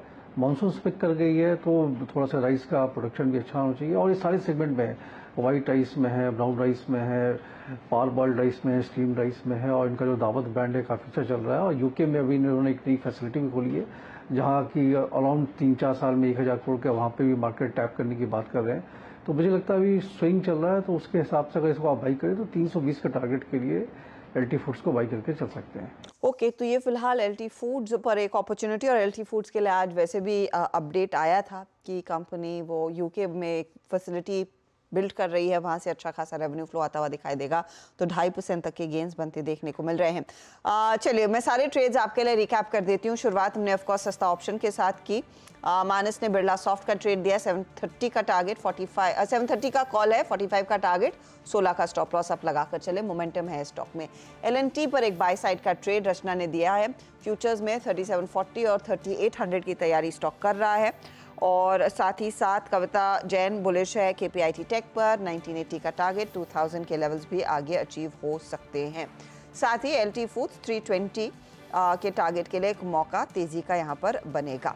ये फिलहाल है आपके लिए वो सारे ट्रेड्स जो हमारे जानकार दे रहे हैं इस घंटे। एलएनटी में तो तेजी रचना जी ने पकड़ ली, लेकिन एक बार गाबा जी डॉक्टर रेड्डीज पर नजर डालेंगे क्योंकि ये भी थोड़ा सा मोमेंटम दिखा रहा है, नियरली 1.5% के गेन्स। अब देखिए बिग बॉयज में एक अच्छा खासा रुझान तेजी का बन रहा है। क्या 3656 पर कोई नया ट्रेड है?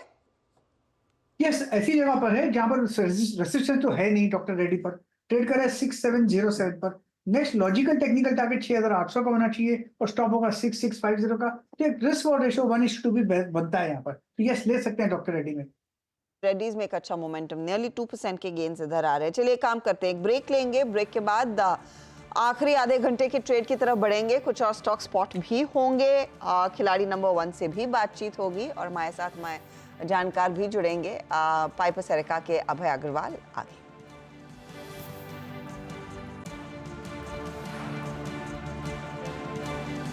स्पेशली और एक्सिस बैंक भी एक बार दिखाइएगा, क्योंकि एक्सिस बैंक नियरली 2% के गेन्स पर था, अब सिर्फ 1.5% तक की तेजी रह गई है, तो कुछ लोग प्रॉफिट बुक करने में लगे हैं।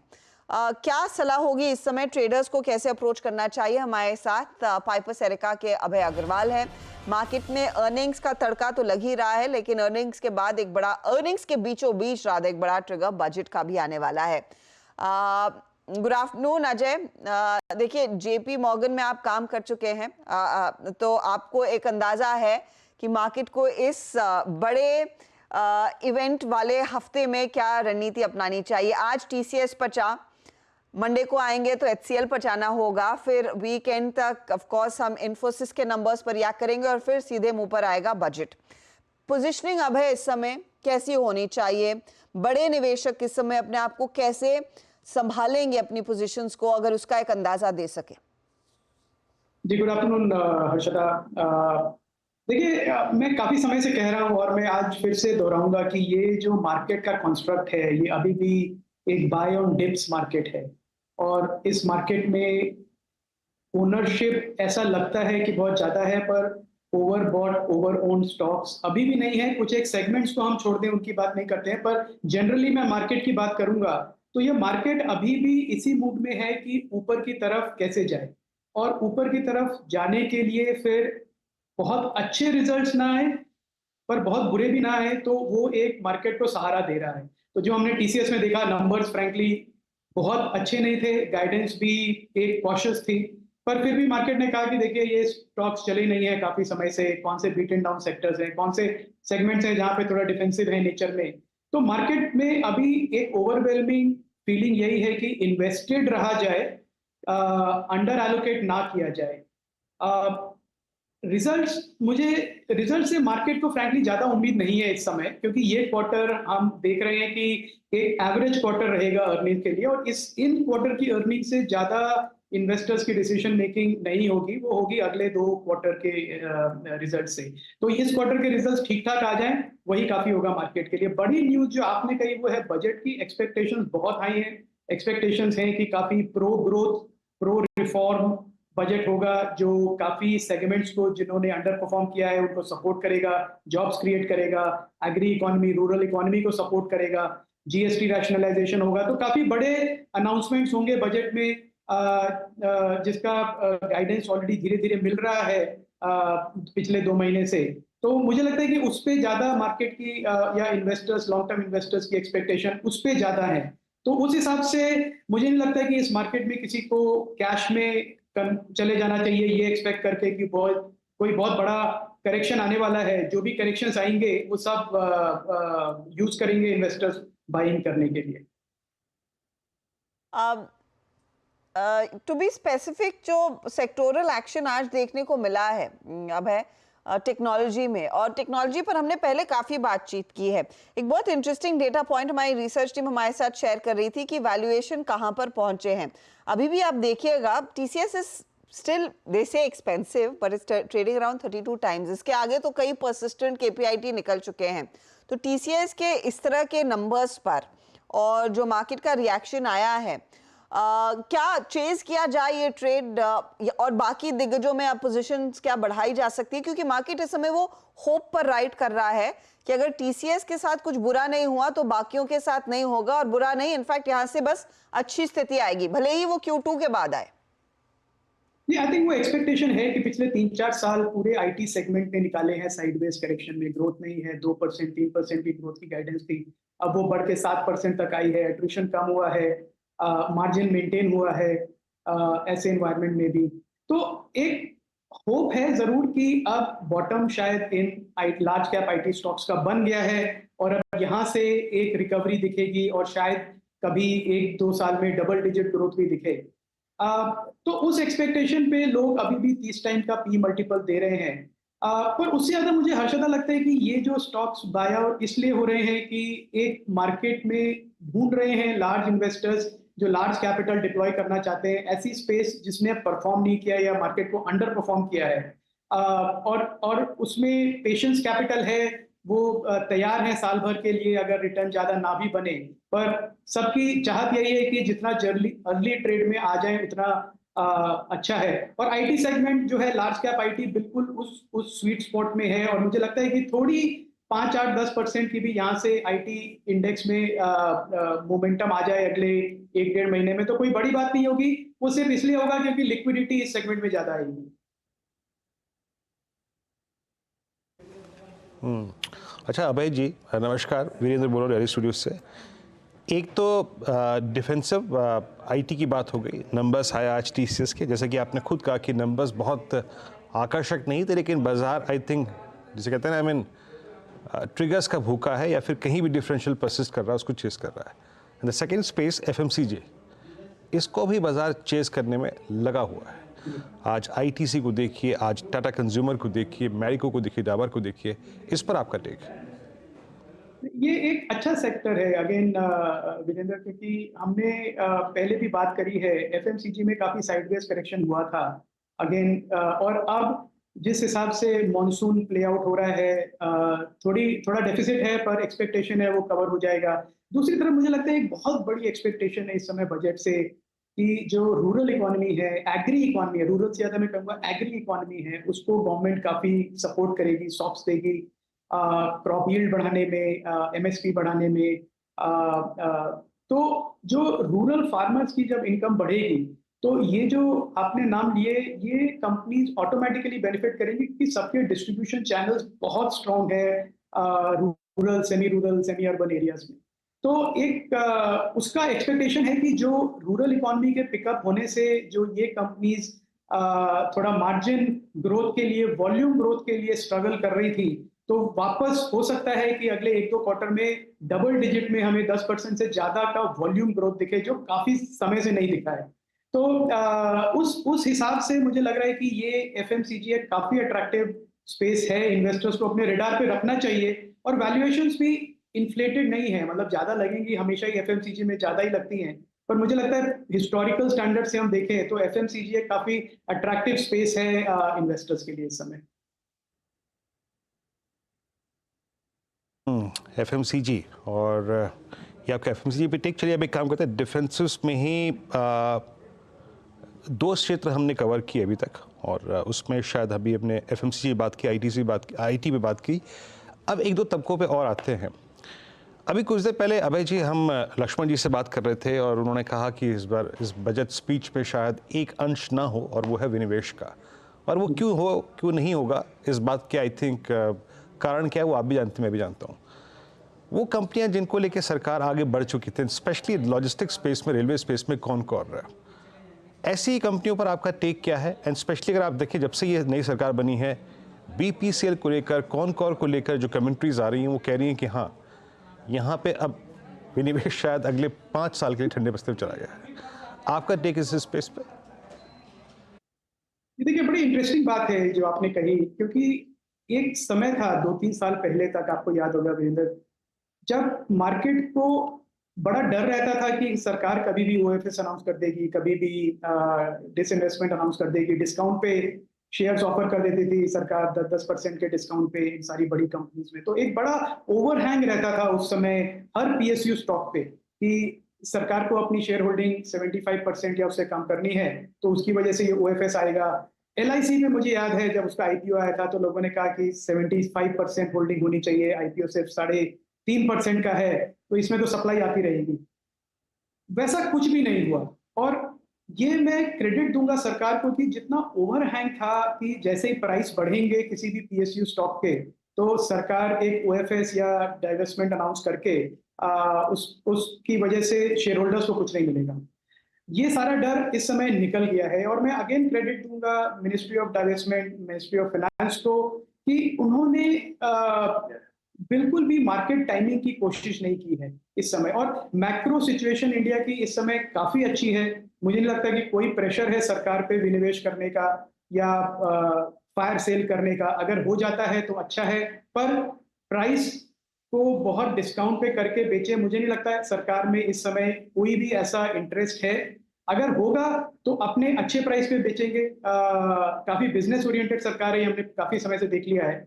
तो डीप डिस्काउंट पे कोई विनिवेश होगा, मुझे नहीं लगता इसकी कोई भी संभावना है। नॉन स्ट्रेटेजिक कोई एसेट है उसको कर देंगे, पर तभी जब प्राइस राइट होगा। तो जो भी एक दो नाम जो काफी समय से चल रहे हैं, शायद वो ना भी हो तो मुझे कोई आश्चर्य नहीं होगा वीरेंद्र।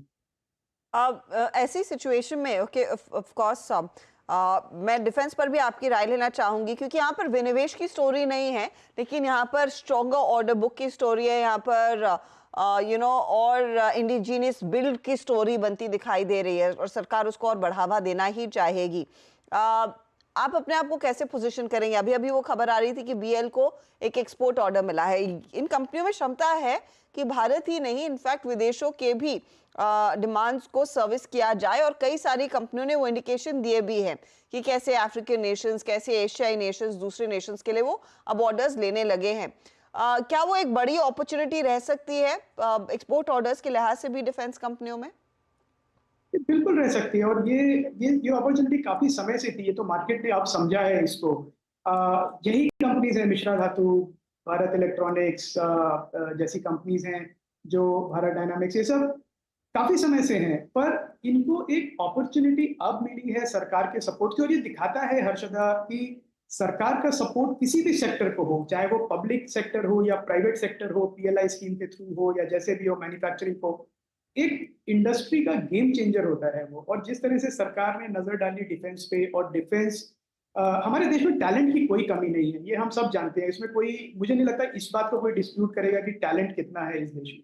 वो टैलेंट को अब एक अपॉर्चुनिटी मिल रही है पीएसयू डिफेंस में, ये दिखाने की कि हम वर्ल्ड क्लास प्रोडक्ट्स बना सकते हैं। सिर्फ नॉट ओनली इंपोर्ट सब्स्टिट्यूशन, जहां से शुरुआत हुई थी कि हम बाहर से ना मंगाएं, खुद बनाएं, पर अब उस लेवल की बात आ गई है कि टेक्नोलॉजी ट्रांसफर के थ्रू हम अब एक्सपोर्ट भी कर सकें। और एक्सपोर्ट सिर्फ डिफेंस के इक्विपमेंट, लोग डिफेंस समझते हैं तो सिर्फ आर्टिलरी सोचते हैं, टैंक, गन्स, पर उसके अलावा टेलीकॉम इक्विपमेंट है, मिलीवेव मीटर टेक्नोलॉजी है, जिसको हम एक्सपोर्ट कर रहे हैं, इसके प्रोडक्ट्स एक्सपोर्ट कर रहे हैं।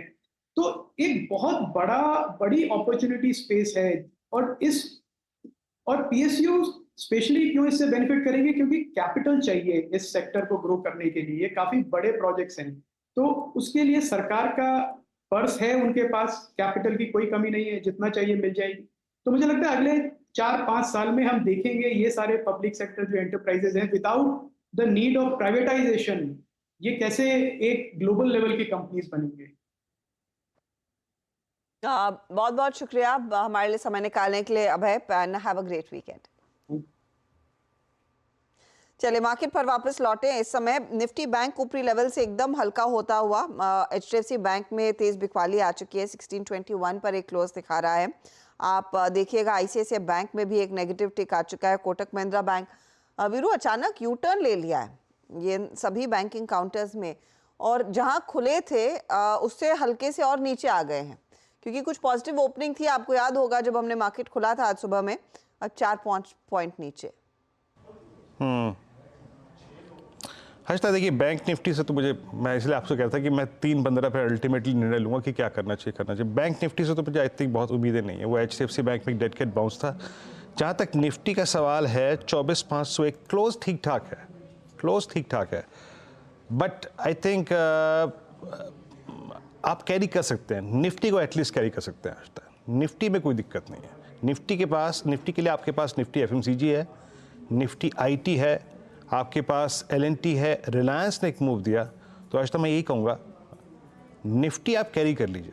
स्ट्रेटेजिकली अगर आपको कैरी करना है, निफ्टी कैरी कर लीजिए, बट बैंक निफ्टी में अगर किसी भी प्रकार के लिए ट्रेड में लंच हो रहा है तो please only day basis. Harshada एक काम करते हैं, यहाँ से जरा एक बार अब ट्रेड्स को पिक कर लेते हैं जो कि हमें मंडे मॉर्निंग के लिए पिक करना है। मानस, क्या ट्रेड कैरी करेंगे आप? देखिए, फिर आईटी स्पेस पे ही बेट लगाएंगे। एचसीएल टेक के फ्यूचर में खरीदारी करेंगे, क्योंकि यहाँ पर एक फ्रेश ब्रेकआउट देखने को मिला है। आई थिंक ये जो परफॉर्मेंस है ये कंटिन्यू हो सकता है, इसलिए एचसीएल टेक के फ्यूचर में खरीदारी करेंगे। 1549 के प्राइस चल रहे हैं, करंट लेवल्स पे खरीदारी करेंगे। 1529 का स्टॉप लॉस लगाएंगे और 1590 के टारगेट सेट करेंगे एचसीएल टेक के फ्यूचर में। एचसीएल टेक में एक तेजी का ट्रेड, ध्यान रखिएगा आज शाम को नंबर्स आने वाले हैं और उससे पहले तेजी की कॉल मानस दे रहे हैं। गाबा जी, आपका ट्रेड क्या रहेगा? Good evening to you once again. और स्टॉक रहेगा मेरे हिसाब से आई थिंक इंडिगो 4327 पर ट्रेड कर रहा है, बायर्स अपसाइड है, और स्टॉप लगाना पड़ेगा करीब 4310 का। टारगेट 4,400 का इंडिगो। इंडिगो। और कविता जी आपके कैरी करेंगी? वीरेंद्र जी मैरिको को लेकर जाएंगे, 650 के लेवल पर है for the price target of 680 685। Marico को एस BTST लेकर जा सकते हैं, स्टॉप लॉस मेंटेन करेंगे 645 का। ओके, मैरिको 645 का स्टॉप लॉस और ये ट्रेड आप कैरी करेंगे, तेजी की तरफ बन रहा है। रचना जी आपका ट्रेड? जी मेरी तरफ से जो ट्रेड रहेगा that will be on the short side and यहाँ पे मैं बैंकिंग में देना चाहूंगी। एक्सिस बैंक ने आज काफी अपसाइड पे मूवमेंट दे रखी है, तो अब यहाँ पे एक पुल बैक आएगा तो that will be only normal. तो यहाँ पे एक्सिस बैंक को हम शॉर्ट करेंगे with stop loss of 1327 and down side पे इसका टारगेट रखेंगे 1300 एंड 1290। अच्छा डायरेक्टर साहब, वो जो 6 स्ट्राइक्स थी कॉल्स और पुट्स निफ्टी बैंक पे, वो रेडी रखिएगा जब मैं रणनीति पे आऊँगा। राजेश सतपुते जी के पास चलते हैं। राजेश जी क्या ट्रेड पिक कर रहे हैं आप? वीरेंद्र जी देखिए, मेरी नज़र है दालमिया भारत पे। यहाँ पे एक clean price and volume breakout है और मुझे लगता है कि यहाँ से फर्दर अपसाइड मिलेगा और ये अपने 200 EMA को टेस्ट करेगा। तो मेरा टारगेट रहेगा 1970 से लेके 1980 as a BTST, stop loss होगा 1920 का। ओके, अब एक काम कीजिए, अब स्ट्राइक्स लेके आइए। अब स्ट्राइक्स को देखते हैं। बाजार अपने साथ IT के 1700 मूवमेंट के बाद क्या कैरी कर रहा है। देखिए अभी भी हम 12 यानी नेक्स्ट थर्सडे यानी 18 जुलाई के कॉन्ट्रैक्ट में जो ट्रेड कर रहे हैं उसके स्टैट्स को देखते हैं। देखिए 24,500 का आउटस्टैंडिंग वाइज 47 लाख का ये पुट का है और 24,500 पे है 40 लाख का आउटस्टैंडिंग वाई। लेकिन आपको अगर आप एक स्क्रीन टू स्क्रीन कंपैरिजन करें तो इनपुट्स में आउटस्टैंडिंग वाई ज़्यादा है with strong breakout in Nifty IT। मैं कहूँगा कि मैं आई थिंक इन स्टैट्स के मद्देनज़र एक बात कह सकता हूँ कि लाइकली है कि 24,440 यानी 24,440 से लेकर 24,600 के बीच में एक नेक्स्ट फेज ऑफ कंसोलिडेशन अगले वीक परसिस्ट करे। बट अगर आप पोजिशनली लॉन्ग हैं तो रहने में कोई दिक्कत नहीं है। बट जब तक निफ्टी बैंक दूसरी तरफ, जरा स्लाइड्स लिखे आइए प्लीज़ उसकी ऑप्शन स्टैट्स की, मैं आपको दिखाऊंगा। जरा आप देखिए जरा कॉल राइटर्स के कन्विक्शन। आप 52,500 की कॉल देखिए जरा एक बार प्लीज़, 52,700 पे देखिए 13 लाख, 52,800 पे 9 लाख, 53,000 पे 23 लाख का आउटस्टैंडिंग। और इसके उलट सिर्फ अगर कोई चीज़ स्क्रीन पे कायम है तो वह है 52,000 के पुट राइटर का कन्विक्शन, 20 लाख का आउटस्टैंडिंग वाई और आपके शॉर्ट टर्म एवरेजेस 10-20 वहीं परसिस्ट करते हैं। तो अभी आपको निफ्टी बैंक अगर as a risky traded trade देगा ड्यूरिंग द डे देगा, लीजिए और निकल जाइए। बट कन्विक्शन के साथ अगर कुछ कैरी करना है तो it's only Nifty and Nifty. Breath लेके आते हैं आपकी स्क्रीन पे और लॉन्ग करीब 30, 47 में शॉर्ट कवरिंग और शॉर्ट 46 में और करीब 58 में यहाँ पे आप देख सकते हैं कि लॉन्ग अनवाइंडिंग है, इवनली पॉइज्ड है। अगर आप रेड एंड ग्रीन में कंपैरिजन करें स्लाइटली आपको बेरिश फिगर नजर आएगी। But this day entirely belongs to IT, TCS, Coforge, Mphasis, gold finance कंपनियों में बहुत अच्छा मूव था। मन्नापुरम, विप्रो आज काफ़ी स्ट्रॉन्ग मूव देखे गए, लॉन्ग बिल्डअप यहाँ रहा। शॉर्ट कवरिंग में बिरला सॉफ्ट, इसमें आई थिंक हमने अभी कुछ देर पहले मानस ने ट्रेड पिक किया था। Birla soft is heading towards I think 532। That means Birla soft 18 अप्रैल के बाद हाईएस्ट क्लस्टर पे क्लोज होगा। तो आप देख सकते हैं कि मिड कैप IT में शॉर्ट कवरिंग काफ़ी थी। बाकी Tata consumer products, Chambal fertilisers, AU small finance bank यहाँ पे शॉर्ट कवरिंग थी। नेक्स्ट स्लाइड आएगी यहाँ पर। वोडाफोन आइडिया कंप्लीटली आज शॉर्ट बिल्डअप दिखा गया यहाँ पे और खबर सुबह से नेगेटिव थी। ABB, PFC, bank of Baroda, Escorts, Kubota, ये कुछ काउंटर्स थे जहाँ पे लॉन्ग अनवाइंडिंग शॉर्ट बिल्डअप हुआ। और नेक्स्ट स्लाइड में IOC, बंधन बैंक, HPCL, लीडर सीमेंस और लॉरस लैब, ये वो कुछ काउंटर्स थे जहाँ पे आज थोड़ी सी प्रॉफिट टेकिंग हुई। एक दो स्टॉक्स पे और नजरिया लेता हूँ जिस पे आई थिंक अगले जब हम वीक कारोबार करेंगे, काम करेंगे, तो अच्छे मूव की एक्सपेक्टेशन आप लगा के बैठ सकते हैं। लेट्स ब्रिंग L&T के मैं ऑप्शन स्टैट्स आज मिड सेशन में दिख रहा था, वो अच्छे थे। ये 3645, बट ये कविता जी ये 3700 का जोन बहुत टर्बुलेंस दे रहा है और इस पे कॉलाइटर्स और आउटस्टैंडिंग वाई बहुत ज़्यादा है। आपका व्यू क्या है इस वक्त LNT पर?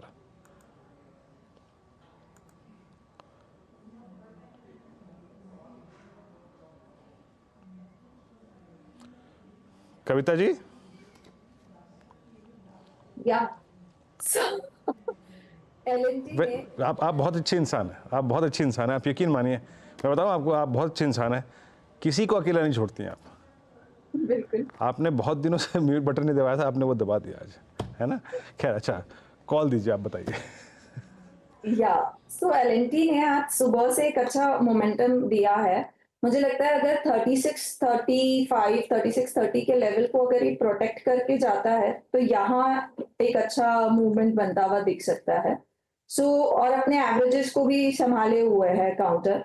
मुझे लग रहा है यहाँ पर एक अच्छा बाय ट्रेड इनिशिएट हो सकता है with the stop loss of 3620 3600 के स्टॉप लॉस के साथ यहाँ पर आप पोजिशनिंग कर सकते हैं। अपसाइड मोमेंटम 3680 3690 की तरफ दोबारा एक काउंटर करता हुआ दिख सकता है। चले, तो ये L&T पर बात हुई। अब फोकस करेंगे खिलाड़ी नंबर 1 पर। एक इंटरेस्टिंग हफ्ता, एक बड़ा एक्शन का दिन आज फ्राइडे के सत्र में रहा और ये रिटर्न्स बने हैं। आप देखिए, आज सुबह में मुकाबला जतिन और रूपक के बीच एब्सोल्युटली नेक टू नेक था, लेकिन बाजी मारी है रूपक ने 14% के रिटर्न्स के साथ। जतिन ने करीब 11% की कमाई की, ओशो ने लगभग 3% तक के रिटर्न्स बने हैं। ये है फिलहाल आपके लिए आज के विजेता रूपक डे। रूपक, कॉन्ग्रेचुलेशंस। एक जोरदार सत्र आज का ऑफकोर्स साबित हुआ और सुबह में नेक टू नेक था। बताइए आज किस स्टॉक ने आपको मदद की ओवरटेक करने को? Thank you Harshada. तो आज डेफिनेटली आईटी मुझे बहुत हेल्प किया। आईटी ने मार्केट का एकदम रुझान ही चेंज कर दिया। जो कंसोलिडेशन फेज चल रहा था उसका अभी एकदम स्ट्रेंथ में ला दिया निफ्टी को। तो फिलहाल शॉर्ट टर्म में निफ्टी स्ट्रॉन्ग लग रहा है मुझे। और ये आईटी रिलेटेड जो केपीआईटी स्टॉक है उसने और IRFC स्टॉक ने मुझे हेल्प किया आउट परफॉर्म करने में। IRFC और ऑफ कोर्स टेक्नोलॉजी मेजर्स में तो मिड कैप्स में भी एक तेजी बनी। अगले हफ्ते के लिए क्या सेंस बन रहा है, कंसिडरिंग एक बहुत स्ट्रॉन्ग मोमेंटम पर आज हमने देखा है ट्रेड देखने को मिला। भले ही निफ्टी बैंक ऊपरी लेवल से फिजल आउट हो गया, लेकिन क्या किया जाए 24,500 पर जो निफ्टी टिक रहा है। तो अभी डेफिनेटली लॉन्ग साइड के ट्रेड्स ज्यादा बनेंगे वापस। जो लार्ज कैप स्टॉक से हायर मिड कैप स्टॉक से उसमें ट्रेड बनेंगे क्योंकि कंसोलिडेशन ब्रेकआउट दिया निफ्टी ने और आईटी का सपोर्ट मिला क्योंकि आईटी ने मंथली चार्ट में cup and handle pattern breakout दिया। उस पैटर्न अगर सस्टेन करता है तो स्ट्रॉन्ग अपसाइड देखने को मिल सकता है आईटी स्पेस में। काउंटर्स ही और कोई ट्रेड जो आपके पोर्टफोलियो में था रूपक, जो आप कैरी करने के फेवर में है? पोर्टफोलियो में जो है इसमें मैं IRFC होल्ड करना चाहूंगा क्योंकि इसने एक जो रैली दिया था, रैली के बाद एक बार वापस कंसोलिडेशन में गया। कंसोलिडेशन के बाद आज फिर एक वॉल्यूम बेस्ड ब्रेकआउट आया, तो इसमें पोजीशन होल्ड कर सकता हूं मैं। अपसाइड टारगेट 230 233 तक जा सकता है। नीचे अभी स्टॉप लॉस ट्रेल करके रखूंगा 208 रुपया में।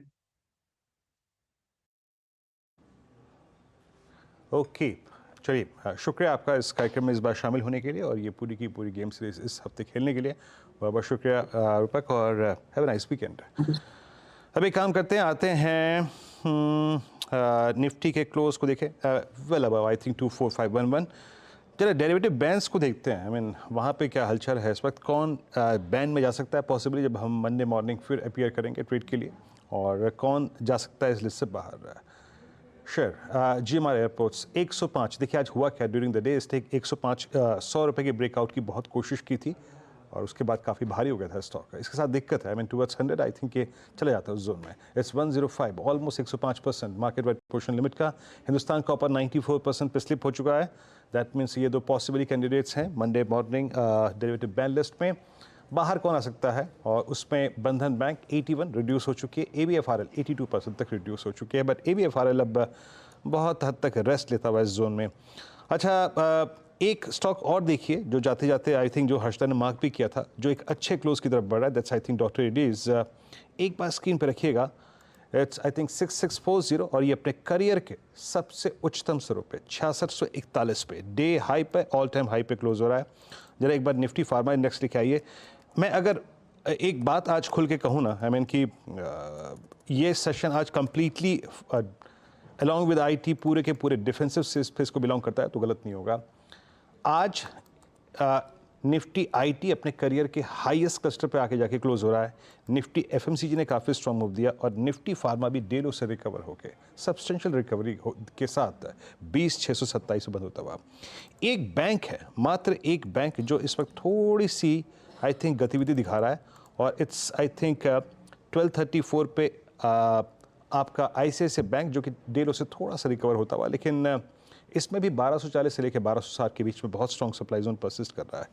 और अभी आपकी स्क्रीन पे ये देखिए 1234 40, 50, 35 के जोन में जो सप्लाई आ रही है उसको एब्जॉर्ब भी नहीं कर पा रहा है।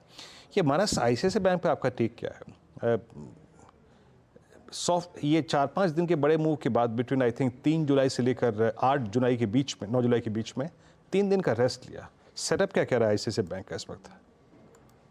देखिए कोई बहुत ज्यादा कोई बेयरिश पैटर्न नहीं बन रहा है, मेरे ख्याल से तो कंसोलिडेशन है और ये कंसोलिडेशन 10 डे मूविंग एवरेज के ऊपर ट्रेड हो रहा है, तो मेरे ख्याल से तो पोजीशन में बने रहना चाहिए। हाँ, फ्रेश खरीदारी नहीं करनी है, फ्रेश खरीदारी 1255 के ऊपर करेंगे, लेकिन जो long position existing long position है वहां पर 1219 1219 के स्टॉप लॉस से आप पोजीशन में बने रह सकते हैं, लेकिन ये 1255 के ऊपर निकलेगा तो कम से कम 1290 तक किस तरह आपको देखने को मिल जाएंगे।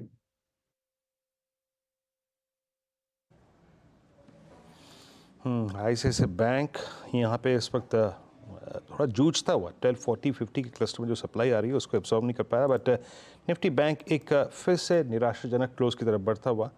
It's I think second consecutive session, ये दूसरा लगातार सेशन होगा जब आप 10 डेमा के नीचे बंद हो रहे हैं। दैट मीन्स अगर मैं दोनों एवरेजेस को मतलब कंसिडर करूँ 20 और 10, तो ये third consecutive close between these two averages. But अच्छी बात एज ऑफ नाउ ये है कि उन दोनों एवरेजेस के बीच में भी एक सुरक्षित डिफरेंशियल इसने 20 डेमा से क्रिएट किया हुआ है आफ्टर हिटिंग 20 डेमा यस्टरडे। खैर चलिए अब एक काम करते हैं, इस शानदार क्लोज को स्पेशली निफ्टी आईटी के लिए देखने के लिए, समझने के लिए चलते हैं बड़ी वॉल पे हर्षिता के पास इस क्लोजिंग को। Harshita, over to you. शुक्रिया वीरू। आज एक इंटरेस्टिंग सत्र जरूर रहा है। हम ऑफ कोर्स 24,600 तक पहुंचे थे, उसको छुआ नहीं, लेकिन 24,500 पर काफी अच्छा समय हमने लार्जली बिताया है। आज के दिन क्लोज उसके हल्के से नीचे आता हुआ जरूर दिखाई दे रहा है। 180 अंकों का इजाफा है। निफ्टी बैंक जो एक अच्छा मोमेंटम दिखा रहा था इंट्राडे में, वहां पर दरअसल स्थिति थोड़ी सी बदलती हुई दिखाई दी है और क्लोज एकदम शांत आ रहा है। इसीलिए आप कह सकते हैं आज का क्लोज ऊपरी लेवल से थोड़ा सा नरम दिखाई देगा, लेकिन आज का जो स्टार परफॉर्मर रहा है वो निफ्टी आईटी रहा है।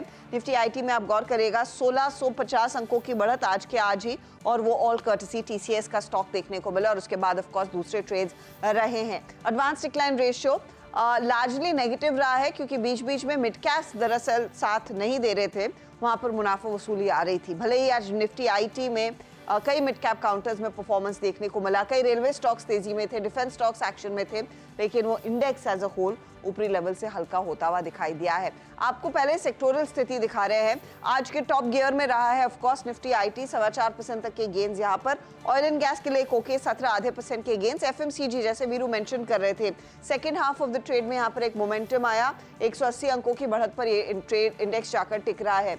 बैंक्स में 55 अंकों की बढ़त, फाइनेंशियल्स भी ठीक ही थे, पीएसयू बैंकों का ज्यादा साथ नहीं, निफ्टी सीपीएसई एकदम फ्लैट रहा आज। ऑटो में बिकवाली, कैपिटल गुड्स में बिकवाली, रियल एस्टेट और मेटल स्टॉक्स थे जो साइडवेज टू हल्के से नेगेटिव साइड पर ट्रेड करते हुए दिखाई दिए हैं। अब देखिए आखिरी 46 सेकेंड्स में ये जो हीट मैप है वो क्या कह रहा है। आज गेनर्स में आपको एक लाइन से 5-6 स्टॉक सिर्फ आईटी के दिखाई देंगे। टीसीएस जो 4200 पर पहुंचा लेकिन 6.5% के गेन्स पर जाकर क्लोज आ रहा है 4177 के आसपास। विप्रो 4.5% ऊपर, इन्फोसिस 3.5% के गेन्स। एचसीएल टेक दोपहर शाम को आज नंबर्स आएंगे, स्टॉक में 3.25% की तेजी। टेक महिंद्रा और एलटीआई माइंट्री भी 3% ऊपर रहे हैं आज के दिन। श्रीराम फाइनेंस में तेजी बनी और मेंटेन की उसने तेजी करीब 2% की। डॉक्टर रेड्डीज जाते जाते ये ट्रेड हमने लिया था गाबाजी से, 2% के गेन्स दिखा रहा है। और अब आप आइए एफएमसीजी साइड पर, तो टाटा कंज्यूमर जैसे काउंटर्स, ब्रिटानिया जैसे काउंटर्स, एचयूएल जैसे काउंटर्स में तेजी जरूर देखने को मिली है। रिलायंस के लिए एक ट्रेंडिंग सेशन रहा है, 3195 पर इसका सपोर्ट मिला। डीवीज ने अंडर परफॉर्म किया, एशियन पेंट, हिंडाल्को, नाल्को जैसे काउंटर्स टाइटन और बैंकों में ICICI, HDFC bank, axis, Kotak थे, जहां पर ऊपरी लेवल से प्रेशर बनता दिखाई दिया। कुल मिलाकर आज की क्लोज 24,511 के आसपास एडजस्टेड बेसिस पर आ रही है। 195 अंकों की बढ़त देखने को मिली है और टीसीएस की बदौलत ही आज दरअसल मार्केट में शानदार गेन्स बनते दिखाई दिए हैं। इस वीक के गेनर्स, इस वीक वैसे अगर आप कैलकुलेट करेंगे तो निफ्टी और निफ्टी बैंक फ्लैट ही रहे हैं, लेकिन गेनर्स कौन से हैं? ओएनजीसी, आईटीसी, एचडीएफसी लाइफ, एक अच्छा मोमेंटम इस पूरे हफ्ते इन स्टॉक्स ने अपने नाम किया। टीसीएस इस लिस्ट में ऑफ कोर्स शामिल होगा, लेकिन साथ ही विप्रो भी इसको कंपनी दे रहा है और ब्रिटानिया में भी एक अपटिक आया करीब 4-4.5% तक का। लूजिंग एंड पर MNM, Tata steel, Shriram finance जैसे काउंटर्स रहे हैं, जहां पर प्रेशर रहा। बजाज ऑटो, जेएसडब्ल्यू स्टील और अदानी एंटरप्राइजेस में भी इस पूरे हफ्ते दबाव देखने को मिला। मिड कैप में आउट परफॉर्मर्स में सीएससी, एमआरपीएल जैसे काउंटर्स को आप जरूर गिनें।